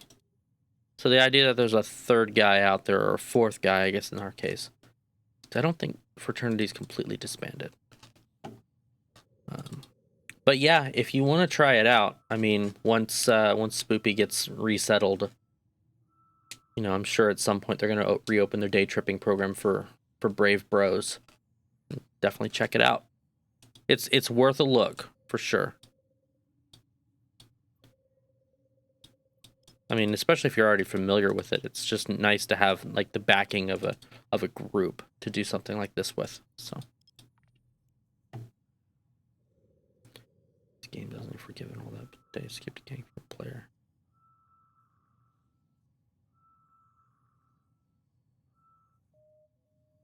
They're crying. They just really salty? Oh.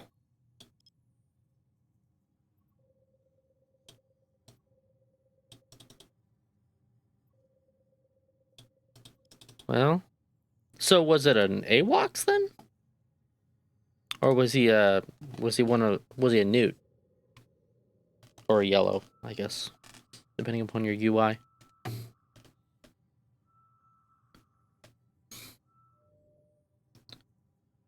Data site.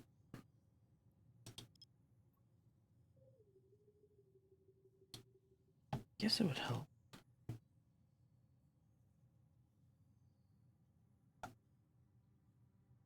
Oh. Yeah, those...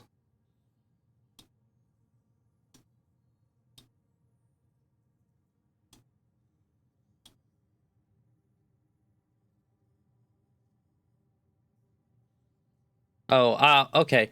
I was asking if he was a newt, meaning was he did he come up in your overview as gray or yellow?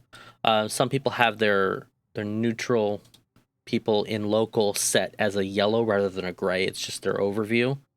Kind of like how my user interface right here is considered. It's called the ZS overview, so that's why it's got all these colors and like I can go to. Well, it doesn't show me anything. Like I've got the warp out tab here, which shows me like moons and celestials and things that I can warp to immediately. Red reputation icon. Huh. I wonder if that was just a red skull. Oh yeah, red reputation. Yeah, I got you. So it was like a -5. I believe is what it is when it gets to -5. I think it's red.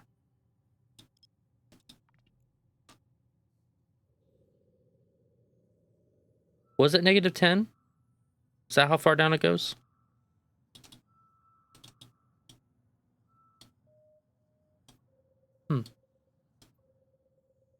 I don't know. I never really let my overall security rating get down that low. I like to keep it pretty high. Okay, yeah, -10 is probably the like bottoming out you got. So, and I mean at the same time too, Pureblind is more or less, I believe, NPC null. I'm not mistaken, because it's way up here. It's over here. So, yeah. Because you probably have a few NPC stations.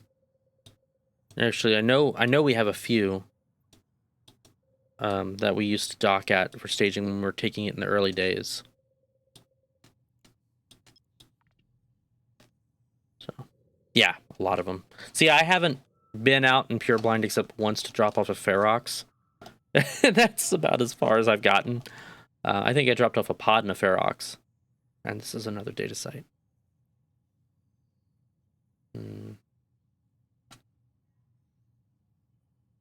Okay, let's try this one.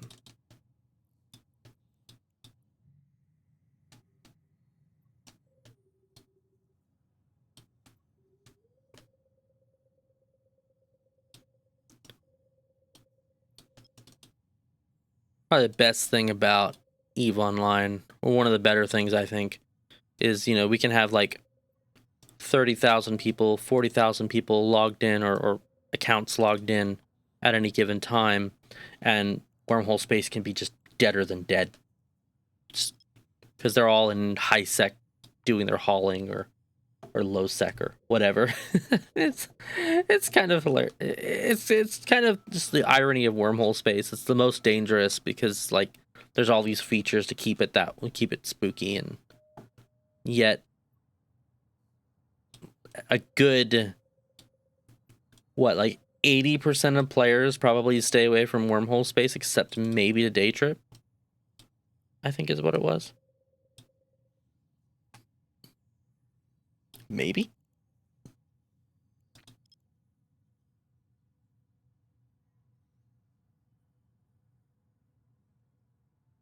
No. I so I put them, yeah, I put them in two separate tabs. So that way I can just grab them. Do you mean you don't know how to combine the windows, or is it just you're just wanting to keep everything kind of on the same thing?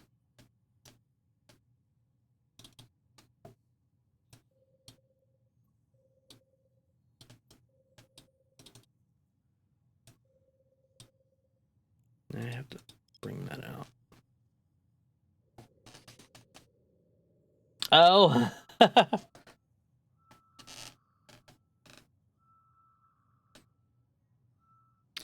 I think I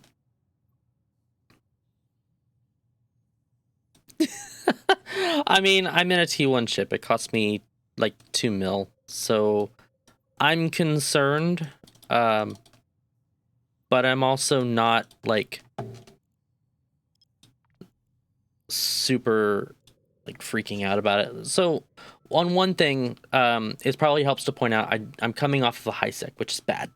That hands down, that's just bad, bad, bad, bad. Oh look, that's one of those. Let's see, that was data site. This is a cosmic sig. On another thing, I'm in what's called a Freeport system. There's an alliance out there called Wormlife Freeports. And the residents there, they follow a specific creed of basically no fighting. It's like NRDS type setup for their wormhole staging systems, almost, in the sense that they don't want to engage unless you're on their specific blacklist, because they're trying to encourage nomads to essentially, if they want to live in wormhole space, they live there, right? There's a bit of a following. There's a whole Discord over the whole thing, and I recognize the place or the setup that they've got, and I kind of know what the rules are because I'd been browsing a couple years back, and it should still be basically the same. So that's one reason why I'm not as concerned. The other reason is that as a T1 explorer in a low class wormhole, generally speaking, I mean, if somebody wants to hunt me down, I guess they could, but I'm not. I've made a safe. Hang on, I'll show you. I'm right here. So I essentially made a safe between these two celestials right here, and then this bookmark to where I made the other bookmark right there. I deleted my old bookmark, so I'm in what's called a deep safe, and then I'm just burning in one direction, and I'm running at 3,000 meters a second. So if someone really wants to try to probe me down, they're never going to land on me. It's just that simple. So that's the best way you can remain safe as an alpha or as a new bro, no matter where you're at. So and a lot of that is, I tend to do some lazy D-scanning. I'll get a little bit more proactive in my D-scanning if we manage to find like a site to actually do some exploration on. Right now, I'm just trying to go in one extra wormhole deep, so that way I can feel a little bit more secure about running that type of content. I don't like to run. I don't like to run Explo content off the first high sec. I like to go a little bit deeper. So here we are in a this is actually a C1. It's got a high sec static, and that's where I jumped off of. The previous one was a C2 with a C4 and high sec static, so it wasn't the greatest. And that one's a data set too. So we'll probably just check and see what this one looks like. Track me down in the C1 while I was focusing on scanning. Cloaked 2. Yeah.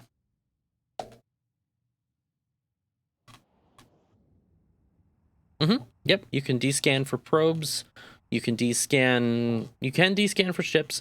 There are some ships that don't appear on descan, they don't need a cloak. That's kind of an interesting. No, ooh, this one's almost dead. Deadly unknown. Okay, well. That's fun.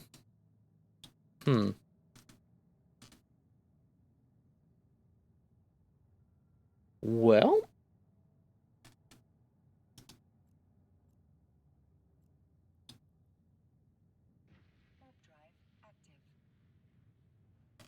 Yeah, it was like a... Hang on, let me get back to high sec. That's where I'm heading now.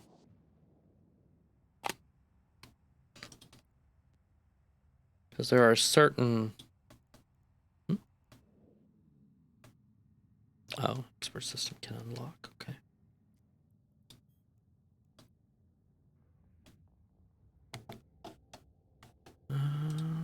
All right. Let's see. It was right here. The curse can't be detected by directional scanners.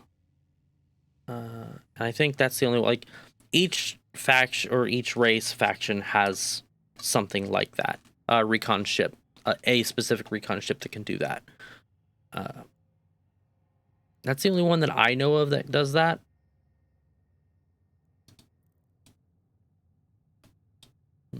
Oh, there's another signal that popped up. That's cool.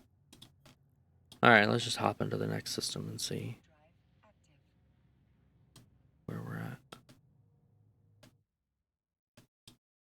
So, I mean, of course, obviously, if you're cloaked up, or are you talking about the different skill? That's gonna be electronic systems, cloaking.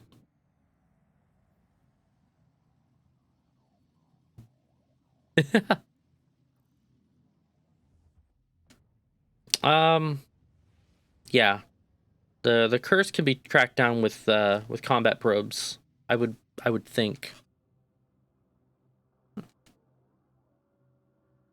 Yeah. So, um, and I'll go through it again here. If you do, you know how to make a safe ghost?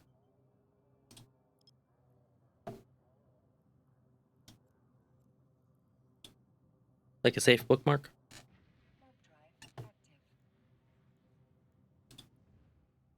Okay. Yeah. Generally speaking, you don't just sit there, try to have a micro warp drive then and just go and just burn in a straight line. That's all you do. So, like, being in the middle of nowhere is very good. If you're in a wormhole and there's a hunter looking for you, there's a lot of cases where it doesn't matter. They're still going to get you. But burning in a straight line, especially with a micro warp, really kind of helps to keep you safer. It's kind of like the whole thing in shooters, right? Just, yeah.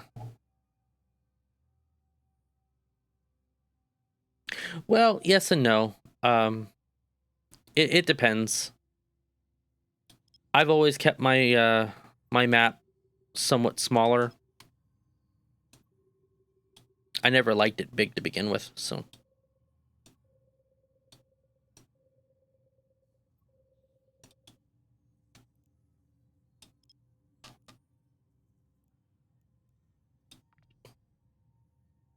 The frustration of getting killed. Yeah, and it's kind of like this. It's like this stimulation shock getting blown up in your ship because you're like, oh god, you know. And they make it this grand thing because the explosions in this game are super pretty, but at the same time, like, over time, I guess you just kind of learn, you know, that's it's not a big deal. It's more about, like you were saying right there, learning experience, right? You learn a lot of things. You always try to learn something, take away from your losses in some way, shape, or form, just to make it better, or make yourself better in some way, shape, or form. So it's just kind of how that goes.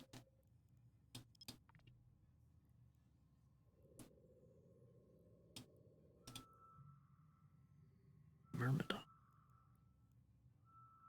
He's gonna think I'm following him. I saw him earlier. Kind of surprised he didn't call me out.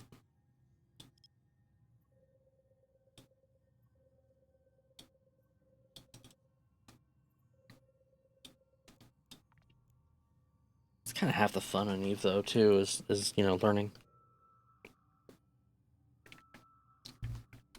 I really just don't know anything about the PvP side. Like, I tried to learn, but engagement like that isn't my big draw. It's nice once in a while. It's just not something that I like hardcore get into.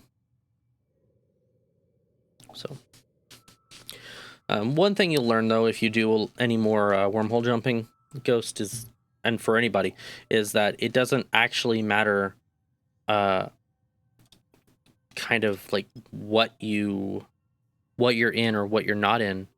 You know, whether it's a Magnate in my case or Heron in yours, Ghost. If there is a hunter or a wormholer out there looking for you, they're looking for two things. They're just looking for the kill, you know, and they're looking for whatever loot you might have picked up. Like, even though it's not very valuable, it still provides something. Maybe the hole was occupied by somebody. Maybe it had a structure in it. Maybe it didn't have a structure. Maybe it had a pause and the guy had his orca in there or something. Because there are nomadic orca pilots. So, yeah, they like the grain on the screen. Exactly. You know, that's like if you're living in a low class wormhole, like I was for a while, you know, you use your you don't run your sites. You leave your sites there. Oh, haunted yard, that's cool. You leave your sites open so that way you can hunt for people that come in, explorers that come in. And then you finish the site and you clear it out.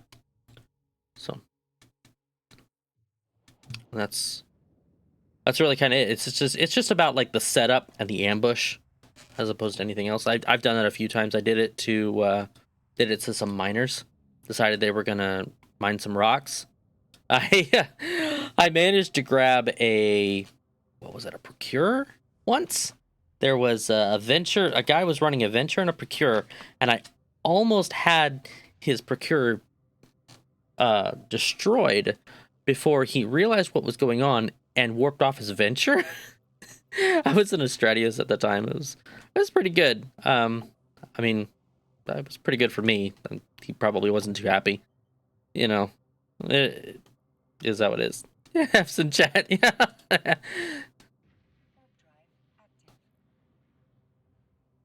Oh, that sucks. F to you, my friend. F to you. Life is rough.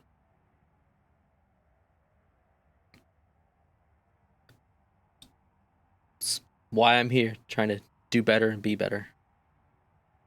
To intel, it's 2 ships, warp scrambling, bubble right up the gate.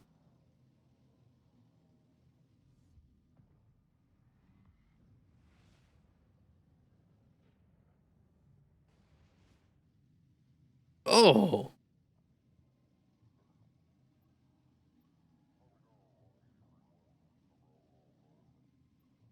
yeah.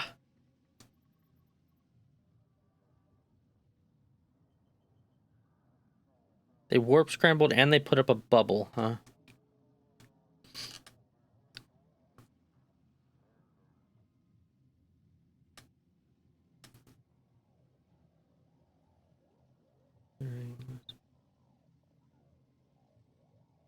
Yeah.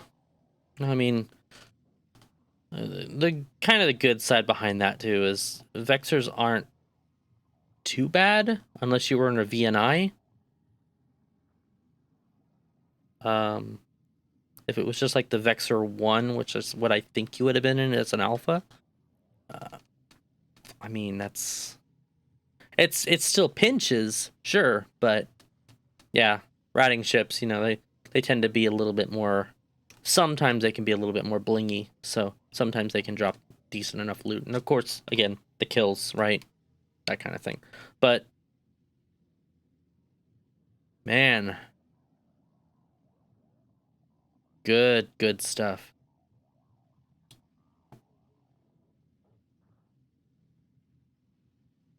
Stiletto and 2 Hecates. Oh, gosh. Yeah, that makes sense. The stiletto was probably doing the bubbling.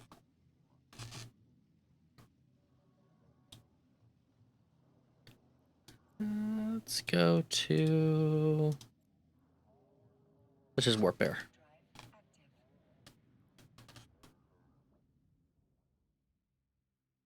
Gosh. You're lucky too, because like Hecates, they tend to tear up anything they run across.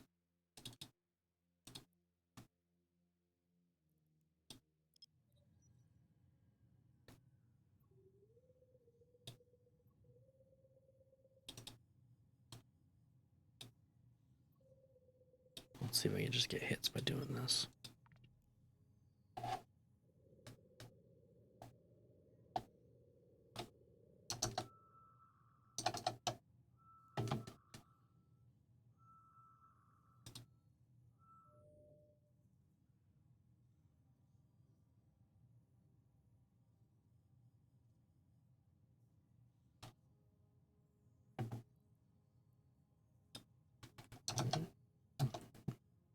Brave Bro just posted a cute doggo. That's not my... There's my website.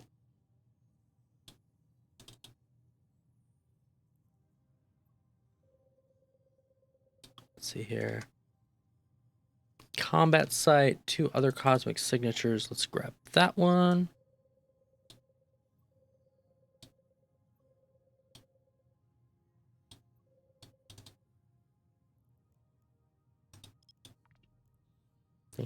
Armor rep. Yeah, armor rep, armor hardener. That's true because you're. I mean, you're in a routing ship, so you're.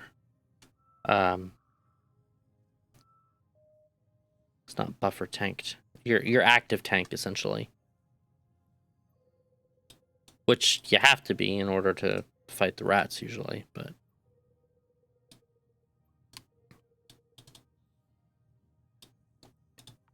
gosh, just didn't get anywhere with that.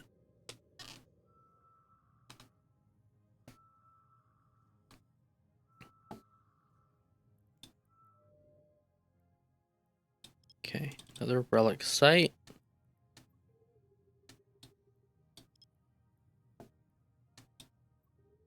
Try this right here.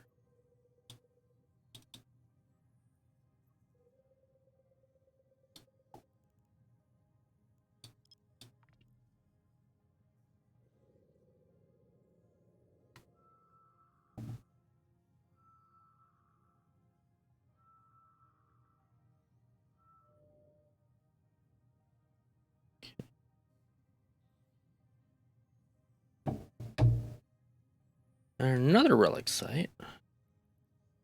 Huh. Oh no, it's all good. I love Eve stories. You know, I talked about a few of them last stream, which the VOD I messed up how I did the VOD, so my voice didn't actually get saved. So there was kind of no point. It was just kind of like I was just talking and there was nothing. So I just went ahead and deleted the last 2 VODs. But I had some interesting stories. I actually have a pretty interesting story that recently happened to me with some moist bros. We went out. I went out to help as a third party, in assist to them, just kind of an extra pair of hands to go kill a structure. I think is what it was. Yeah, it was a structure kill, and it was just final timer. So I was like, whatever. And you know, I'm just having fun, bashing a structure that's abandoned or whatever. Not a big deal. And we blew it up, and we were hauling stuff back and forth, and I was helping them do that thing. And suddenly, the FC says that he's getting attacked by hard knocks, and I'm like, oh crap, like, is it bait? And we're like, and I asked him, do you want help? Because I was like 2 jumps out, I could easily hop in the hole, and I had I had a heavy assault missile fit Gnosis. That's what I built for this op. So here I was with this Hamosis, as I called it. And he was trying to decide whether or not to engage. I was like, I'm coming anyway. I don't care. It's Hard Knocks. I want to smack around some Hard Knocks guys. So here I was expecting a big fight, and it was just one guy. And I can't remember what he was in. I'll have to pull it up. Let's see. Oh, that's what I didn't grab too. Grab Z kill when I set everything back up. Put that under stream relevant. I was on my main.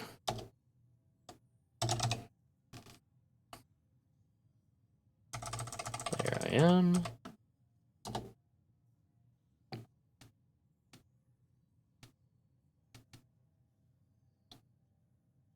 Oh. Let's see. It's been a bit. It's been a hot minute, so. Let's see. I was in a. What was he in? Because I got the kill.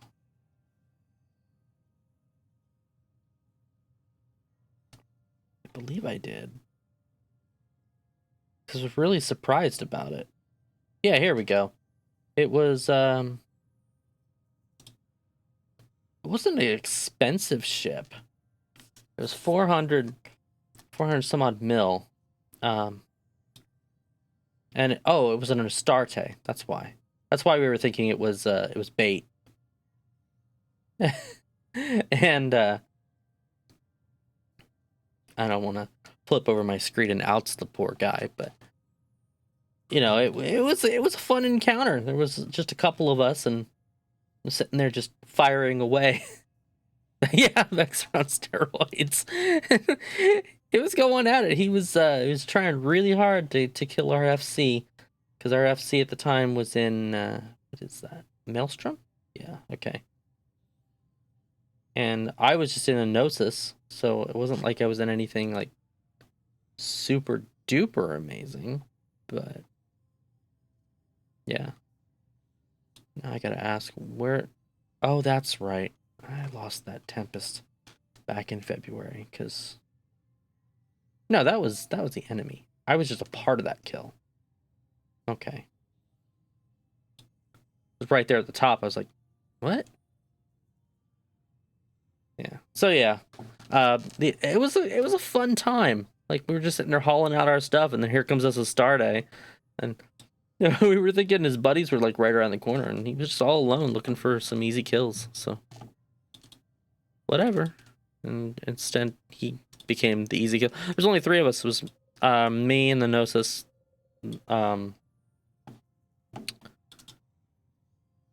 The Raven. Yeah. Well, you know, I mean, if it's fit right, it can actually do it. Like, I mean, the battle cruiser, I believe, is supposed to be like tanky, like a battleship, with more maneuverability like a cruiser. I think that's why there's that middle ground. But you're not wrong. Like, what the heck is this guy doing? And I bet he was probably thinking the same thing. It's like, what was I thinking? I feel bad for him in that regard, but it wasn't like an overly blingy ship, so it's not like he really lost a lot out of that.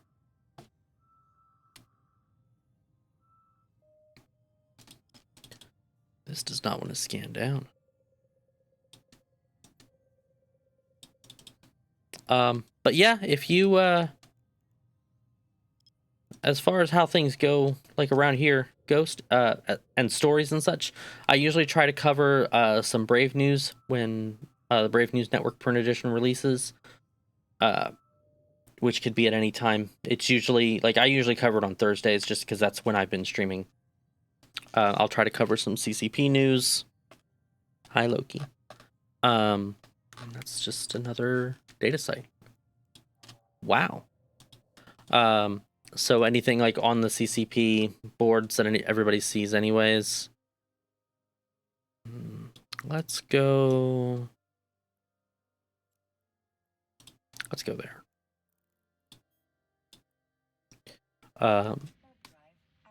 You know, if there's anything else, if there's any other interesting stuff, and one thing I try to get people to do is, you know, if they see an interesting post, if they have a Goon Spy, Wolfie alt, you know, maybe they're a Horde player, they've got propaganda from across New Eden, whatever. I mean, actual sites don't do anything about it. Well, these ones are all high sec, so it's fine. I'm not too upset about it.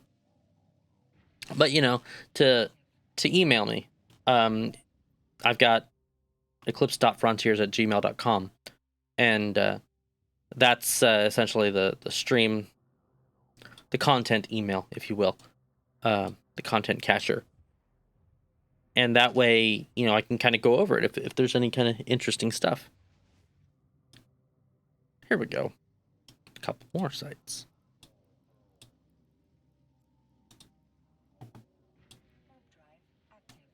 Here we go. And we'll go for these. Let's see what these give us.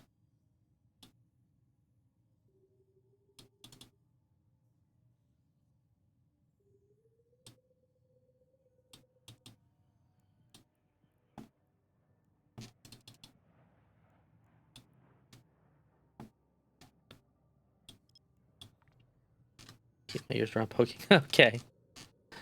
Well, I appreciate it. I mean, I'm not afraid of questions or comments or anything in between, or mindless screaming and ranting at me. That works too. I'll take any and all of that. If it's you know, depending upon how things go, it may or may not be featured here. It's just kind of how I run it.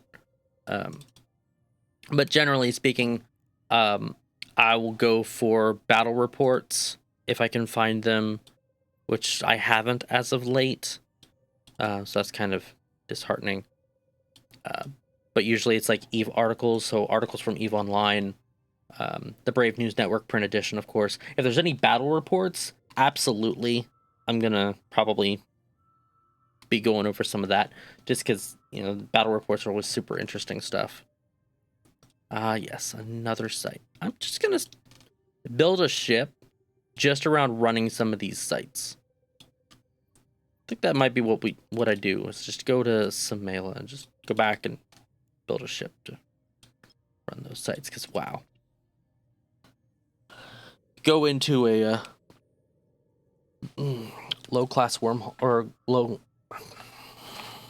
go into a high-sec island and just run these sites. Just all day long.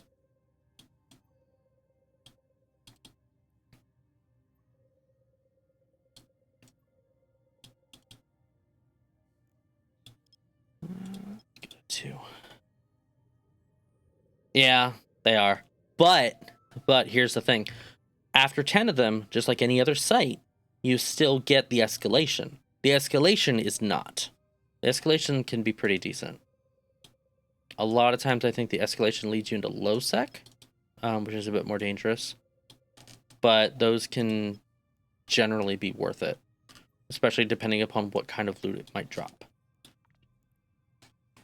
So, yeah, high-sec sites aren't necessarily that good. They're a lot safer. They're a lot easier to run. Sometimes you can even snipe them out from underneath the people, which is a bit sleazy.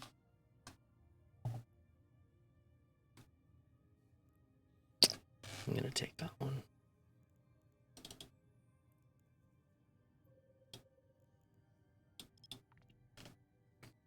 And, you know.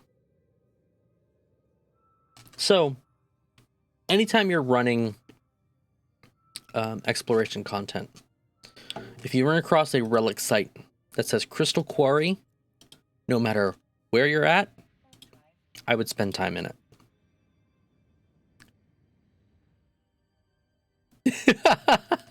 Broke my space bar. Yeah. No, I totally get it.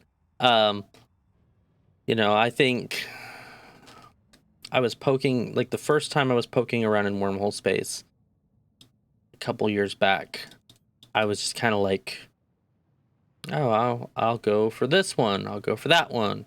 And I was doing, you know, I think 3 mil in one can, 500,000 in another.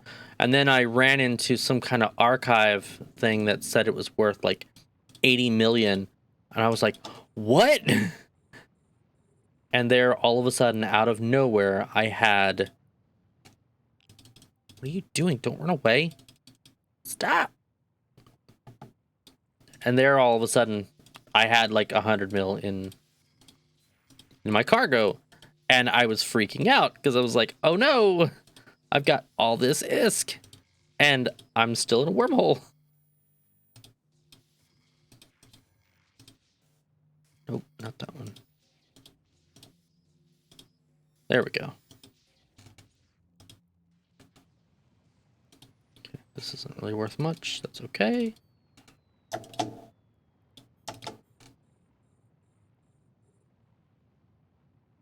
Yep. So this is a crystal quarry. The crystal quarries are the one site that you want to run if you find it, no matter where they're at, just because they have the potential for more loot that drops more ISK. It's not as relevant, again, in high sec, but in low sec and null sec, and especially wormhole space, it can be very lucrative. I'm running this because it's a crystal quarry, and I'm not going to give up potential ISK. Because there's still a possibility. There we go. Carbon! Yay! Carbon.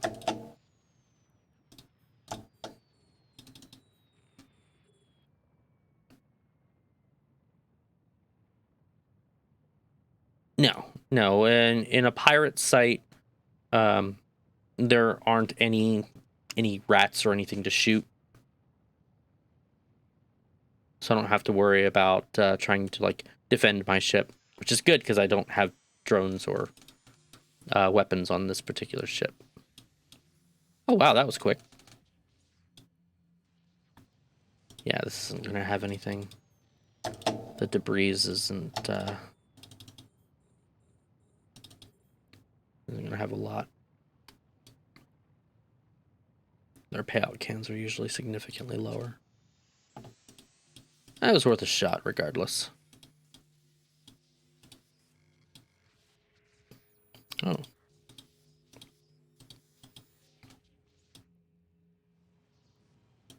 Oh, well.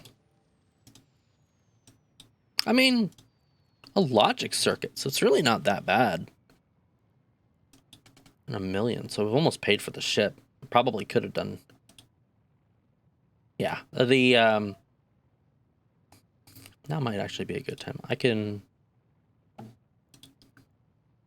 What do I need to do to get back? I guess what I need to do is not be in... Oh. Okay.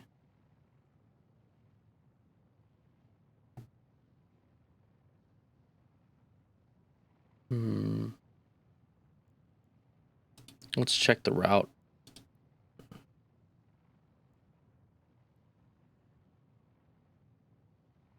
Okay, so they did jump through there.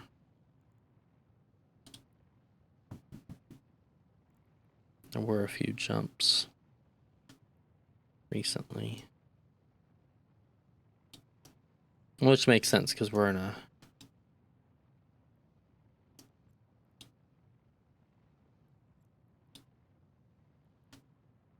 Seven jumps, 3 jumps.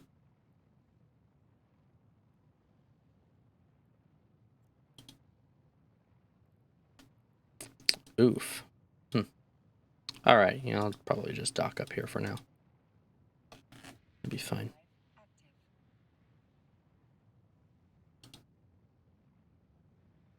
Have to find me a wormhole out later. Probably won't be too hard to do. Just wait until tomorrow. Yeah, the routing doesn't make a lot of sense. But some of it too depends upon how you have your autopilot set. So, like if your autopilot is prefer shorter, you know, that's what it's going to look like.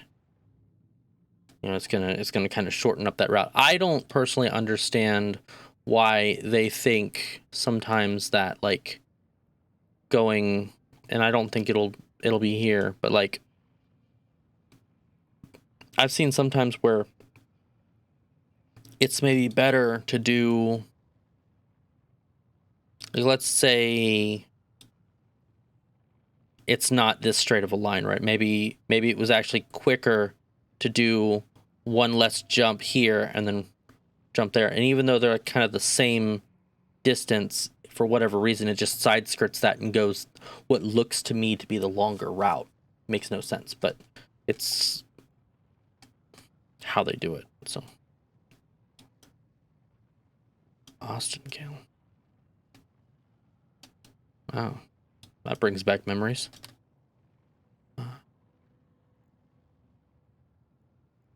Just because I'm curious. Okay, so they probably have a gate camp there. Yeah, they more than likely have a gate camp. Okay. Let's see here. What was I thinking?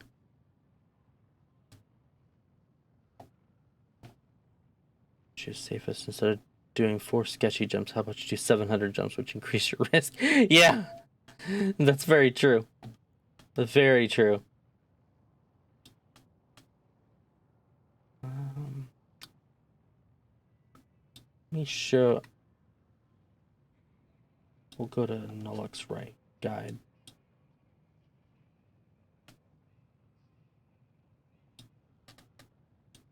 Pull this over so I can show you guys.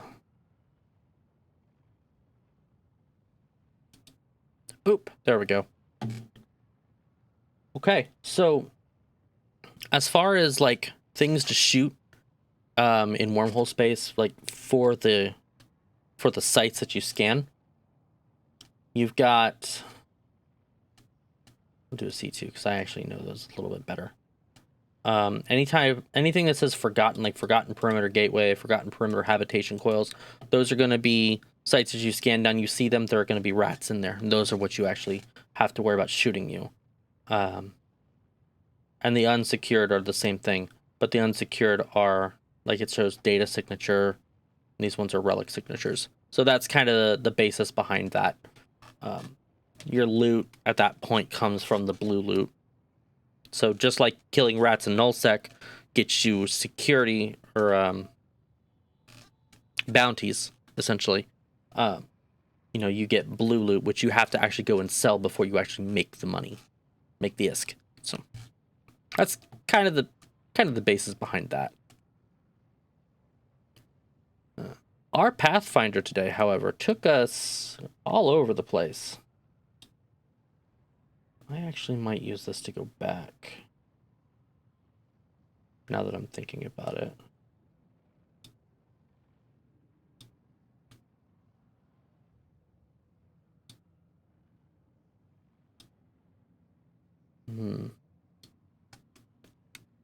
I lost a connection somewhere along the line.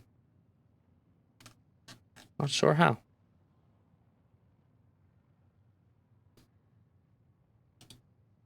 But yeah, so that's the basic thing. Anything you see that says like Serpentis, Angel, Sancha, etc., like that, you're not going to have to worry about that unless it actually says that it's a sleeper data site.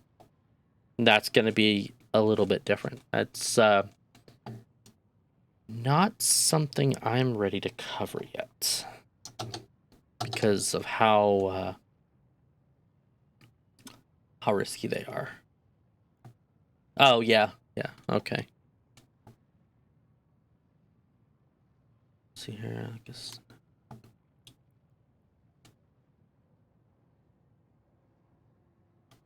So here's this.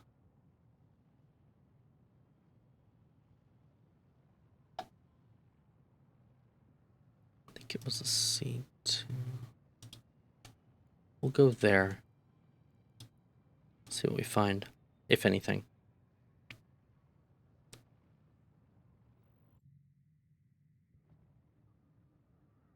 So we did have...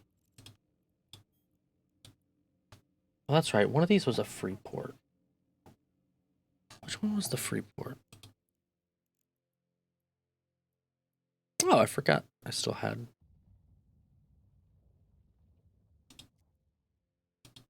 this character attached to that.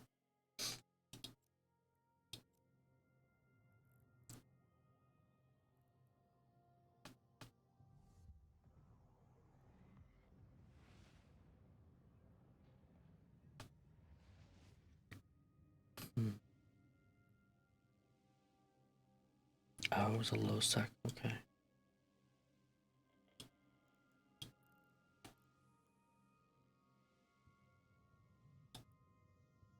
Warp drive active.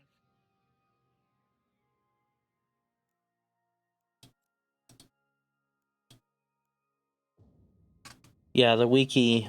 Is it the Brave wiki you use, or is it the Eve University wiki? Because I think they both have it.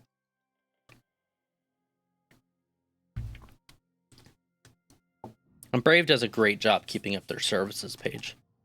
Like everything they do, they've got a really good team. Yeah, EVU. Okay.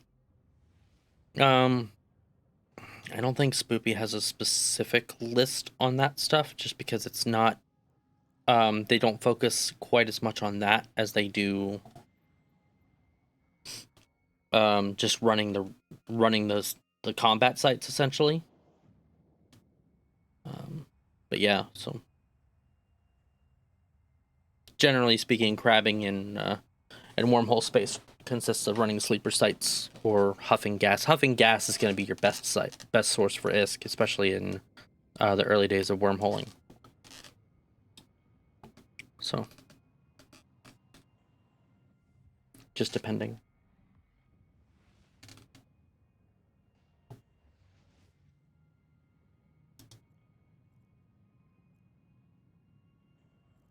I don't have...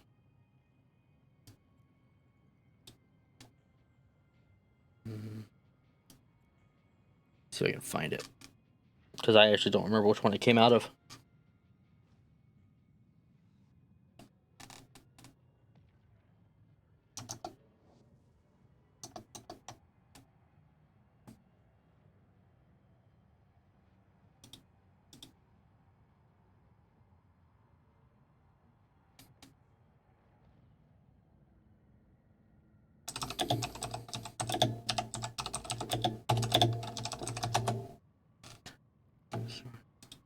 Oh, yeah. Yeah, that's fair. You have a good night, Ghost. Take care.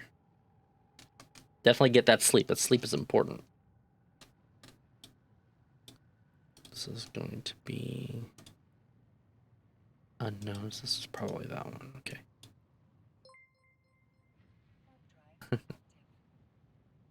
All right. Well, hey, thanks for the follow. I really appreciate it. We'll see you later.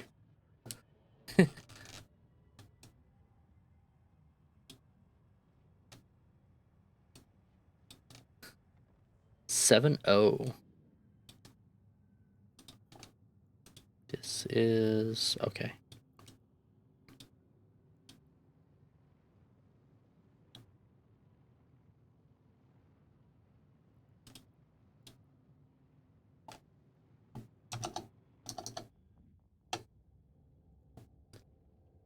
C2, yeah.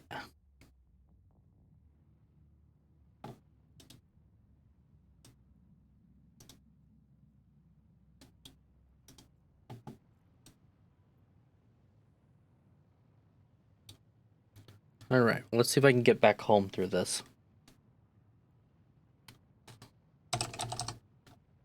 Or at least back to a proper high sec.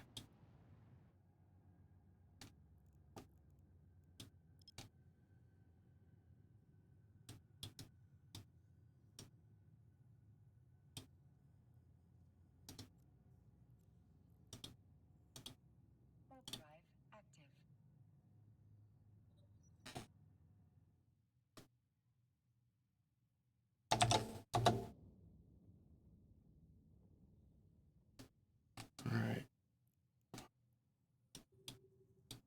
Same thing as before.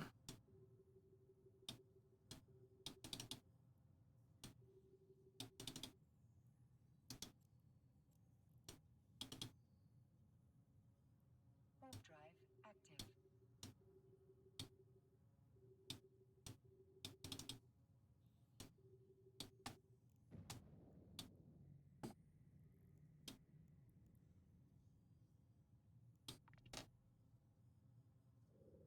If I had to guess, it's probably this signature right here, X1 or XIE.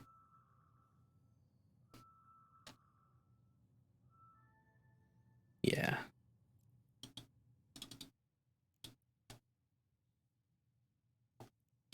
Let me get going. Okay. This one has a C4 and a high sec, so it's got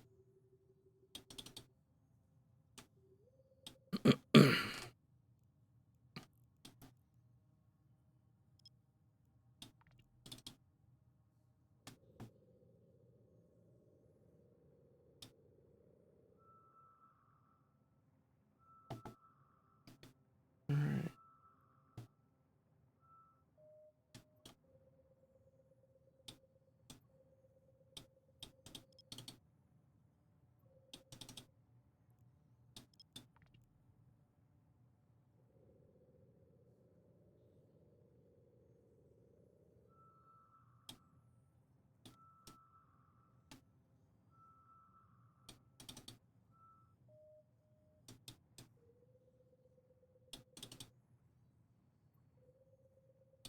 Guess this is gonna be the true test here. Will I be safe logging here? In an active wormhole? Or will I find my way out? Find me back to proper conglomerated high sec? I guess we're gonna find out. This could get strange.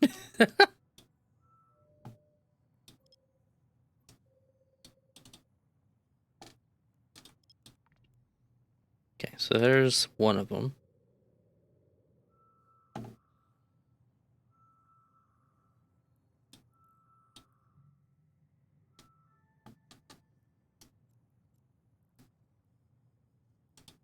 Let's go to 30. Warp drive active. See what it looks like.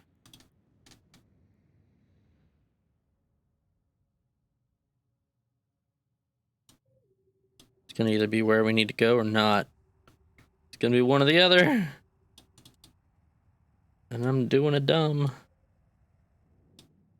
Y683, that's gonna be the C4. Warp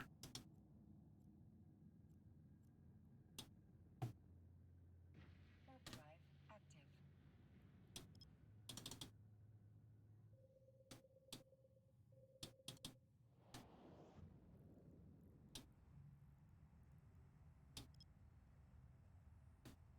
I wonder if they logged off. They're logged off or they're hunting me. I'm not sure which one.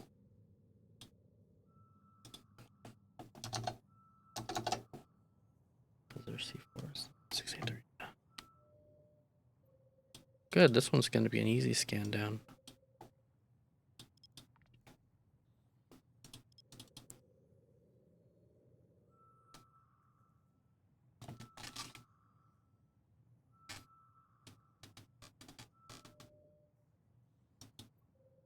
Okay. Not bad.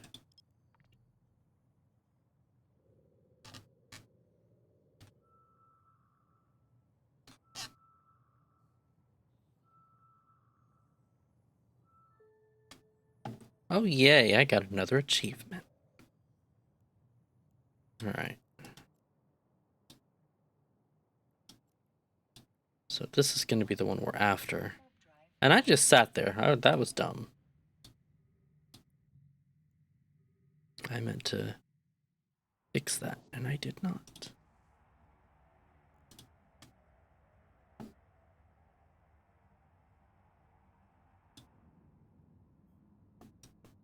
This is Minmatar space. Okay. As noted by the red hue. But it is more than applicable for what we need to do.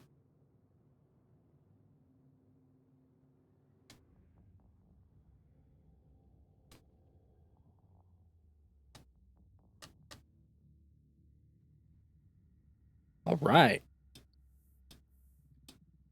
And we have made it. Let's see how far away we are. Probably pretty far.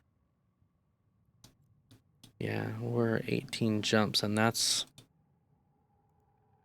taking the short route. I guess shorter or safer, doesn't really matter. All right. So I guess from here, a couple things we should probably look into. Let's go ahead and look. Last time we did things on Thursday, we checked out our market orders. Looks like it says it's completed. So let me look into my stuff here in Samela.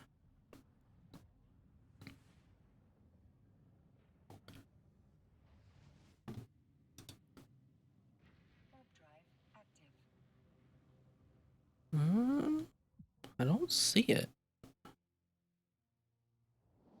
No, I don't.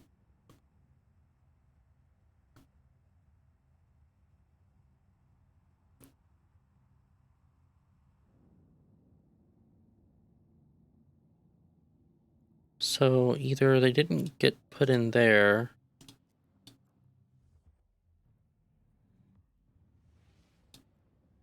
Warp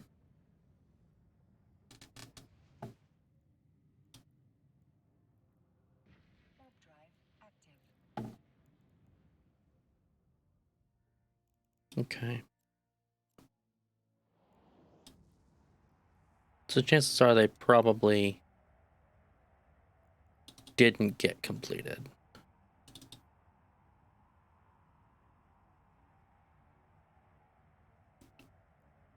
Probably didn't get set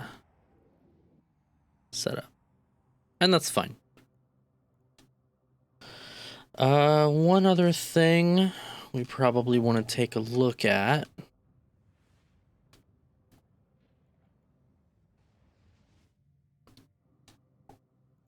Let me think. It's going to be our skills overall. So we got drones 5 coming out in about a day. Light drone operation coming out in about 5 days.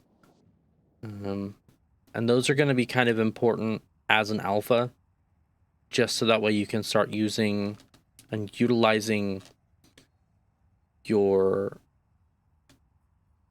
T2 light drones, or even your meta drones. Like you can use 5 drones, you can use 5 light drones that way. So it's a good thing that this is about to be completed for sure. And I'm at 7.1 million skill points. So when my Omega finally comes up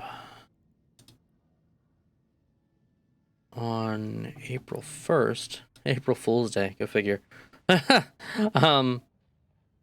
You know, I'll at least, there's plenty of time between now and then to train those things. And we might look at a couple other skills that are in serious need as well. Things like in navigation. Let's see here. You're gonna want acceleration control. And actually, I might go ahead and move that up a little bit. Just so that way those are done to level 3. Another option would be in Spaceship Command. You know, we got a Mar frigate. We could only ever get that to 4 if we were doing any alpha content. It wouldn't be possible to get any higher. But if we ever wanted to get into Gila, which we totally could, even as an alpha, we would need to make sure we had the appropriate skills for it. The requirements right now, they're not that bad, but ISK-wise, they're expensive. And they've even gone up in price, so But they're a great foray if you need to do abyssals or want to do abyssals and you want to do T2s, just grind them. So, I mean, it's definitely worth a poke. If for nothing else, and you just need like basic skills to fly them. Let's see here. Another option would be getting. Some of these are actually already in a pretty good spot. I'm ready to start kind of moving up, if you will. You can actually that's a good point. We could do small projectile, controlled burst, small hybrid. Where is it? There's small pulse laser. So are we already... There's small beam laser. But I don't see beam lasers.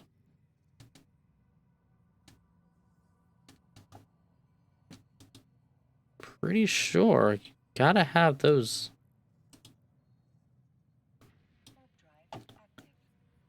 Small energy chart is what I'm looking for. Okay. But I don't, for some reason I don't see it here. It's 2.6 mil. I don't remember. Are these a mega only though? They're not. Okay, so I could train the beam spec up.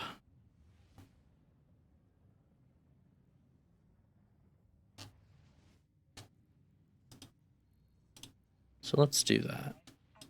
Let's grab that skill book.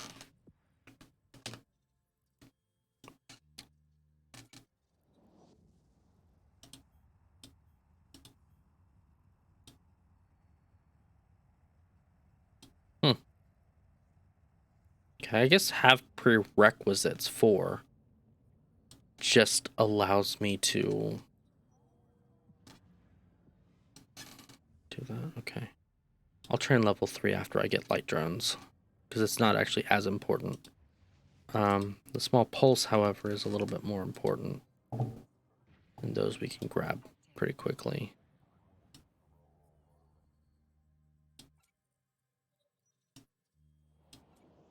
There we go. That'll kind of give us a bit of an edge when we go back into the alpha state with our abyssals, because now we can actually use T2 guns. It won't be enough to do things like you still couldn't pilot in a T1 abyssal.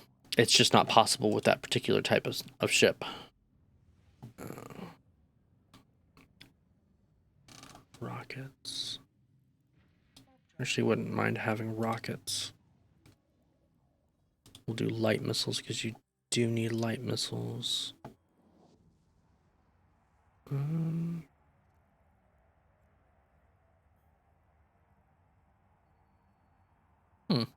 So missile launcher operation at 5 enables me to do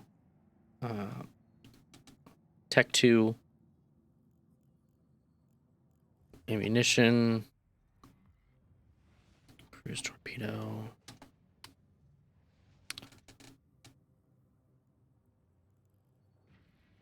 These are all XL. Oh, right, because it's just standard light missile launcher. So when do you get to use the light missile launcher 2?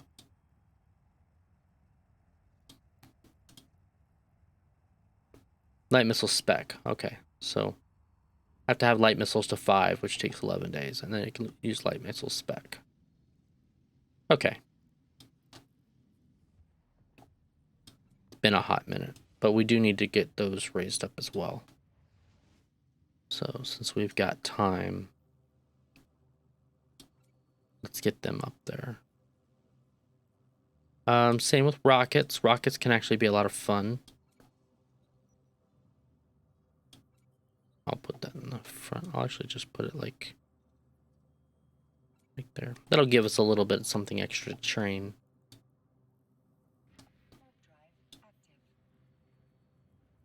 Let's see, with the next things being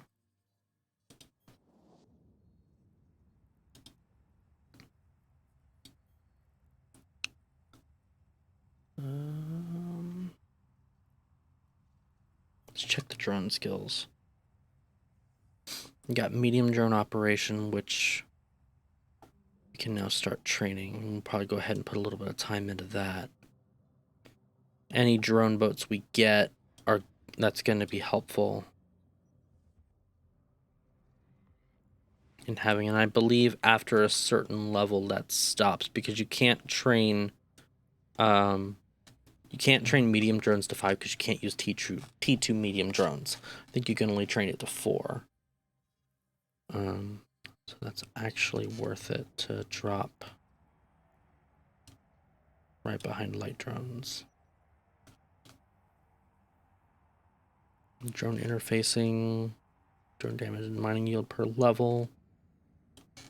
Definitely want that if you're going to have a drone boat, which we may actually start going towards.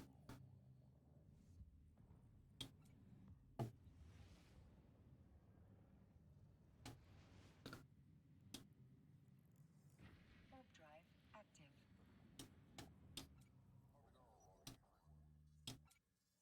There we go. Get that up to 3. Same with durability.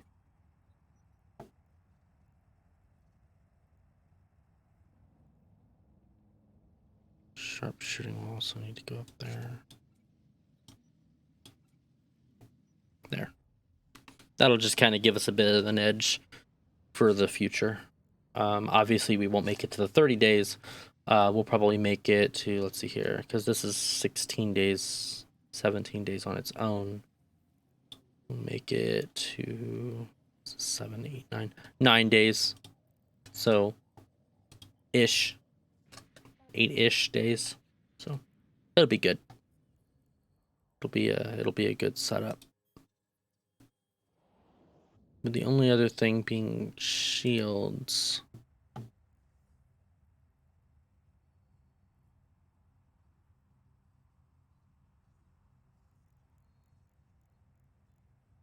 And this is an easy way to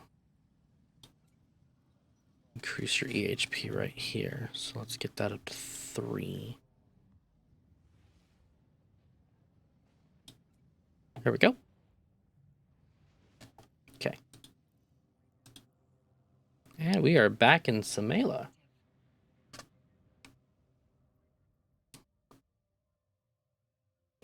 All right. Oh, we're pretty close at least. We got one more jump. No way there.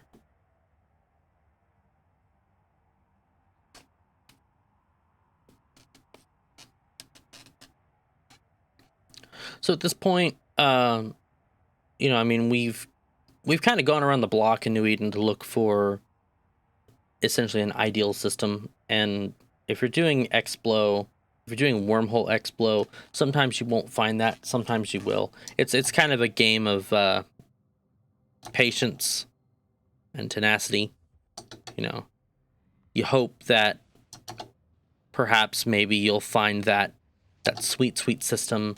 Sometimes even if you found the setup that you want, where you're 2 wormholes deep from the high sec you're in, or you just straight jumped into low sec and then jumped into the first wormhole you found, you know, you're jumping into hole after hole after hole, and you're finding 2 sigs, 3 sigs, 1 sig, and it's just nothing, and or maybe you'll just find that one relic site. Like, yeah, I found a relic site. All right, let's go. And you're going and you're doing it. And then it's like 5 mil. So it's like, well, that was poopy. And that happens. That happens a lot in wormhole space. You also get to the point where, you know, when you're just you're on a roll, you're finding what you want, and then you find out, and as you're playing, you get got. You know, obviously on stream here, I was using a magnate. If I lose this 2 millionist ship, It's not a big deal. If this 2 million ISK ship was filled with 20 million in cargo that it could easily be sold, that might be a little bit more of a different story. That might be that might hurt a little bit more, because I went through the time, I went through the effort of finding that loot, which could be sold for at least nearly that amount of ISK. So you get that, you get the good times, you get the bad times, and the big thing about wormholes is it's always some kind of a lottery, because you're relying on so many RNG factors.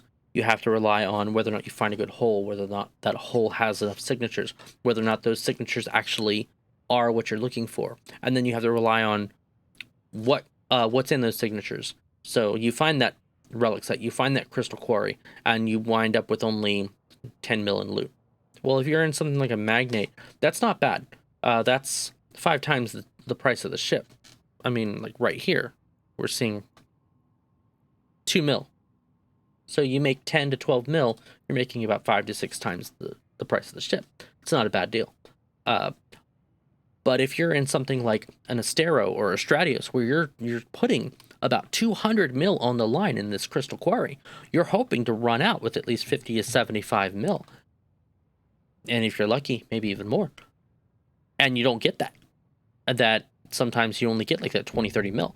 And then it's like, well, I just risked all this ISK on the grid for this amount of ISK. That's terrible. Or you could be going all day in that same Astero and finding nothing. And you're just risking it out in the field there constantly for 4, 5, 6 hours grinding and finding nothing. And it can be disheartening.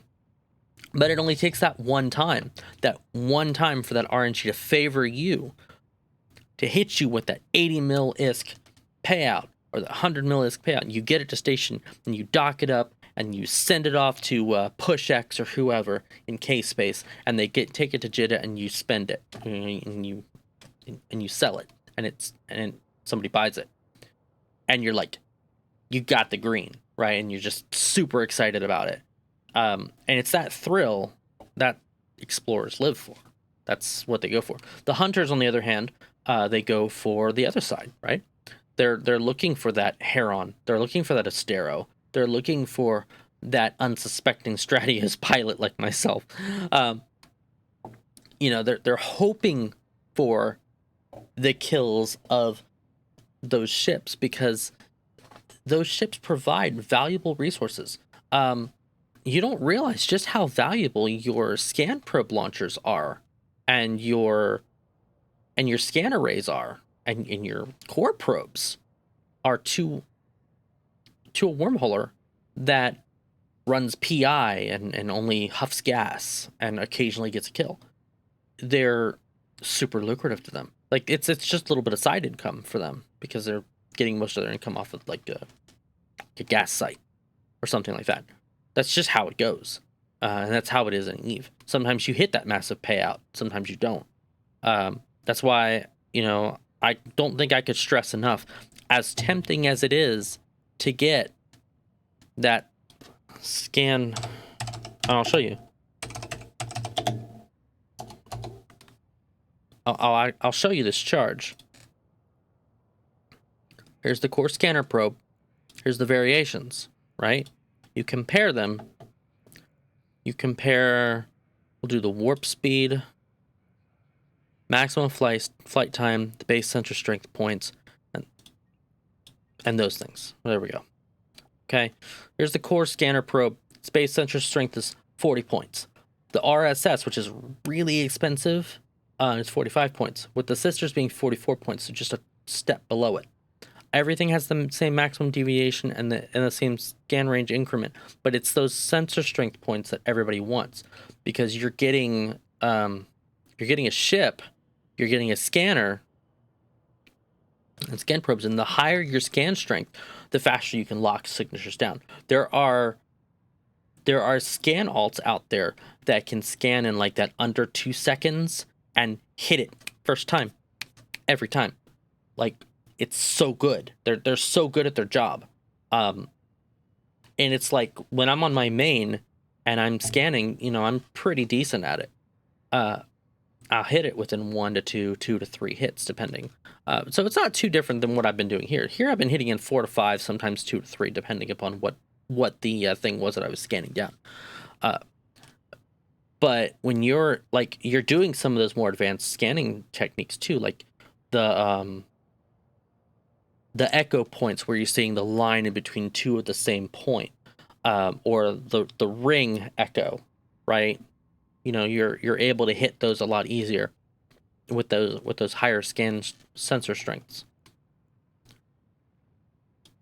But also as an explorer, as like a high-end career explorer, you've got things like the level 5 archaeology and hacking. So that gives you access to things like the Zeugma integrated analyzer, the Relic Analyzer 2.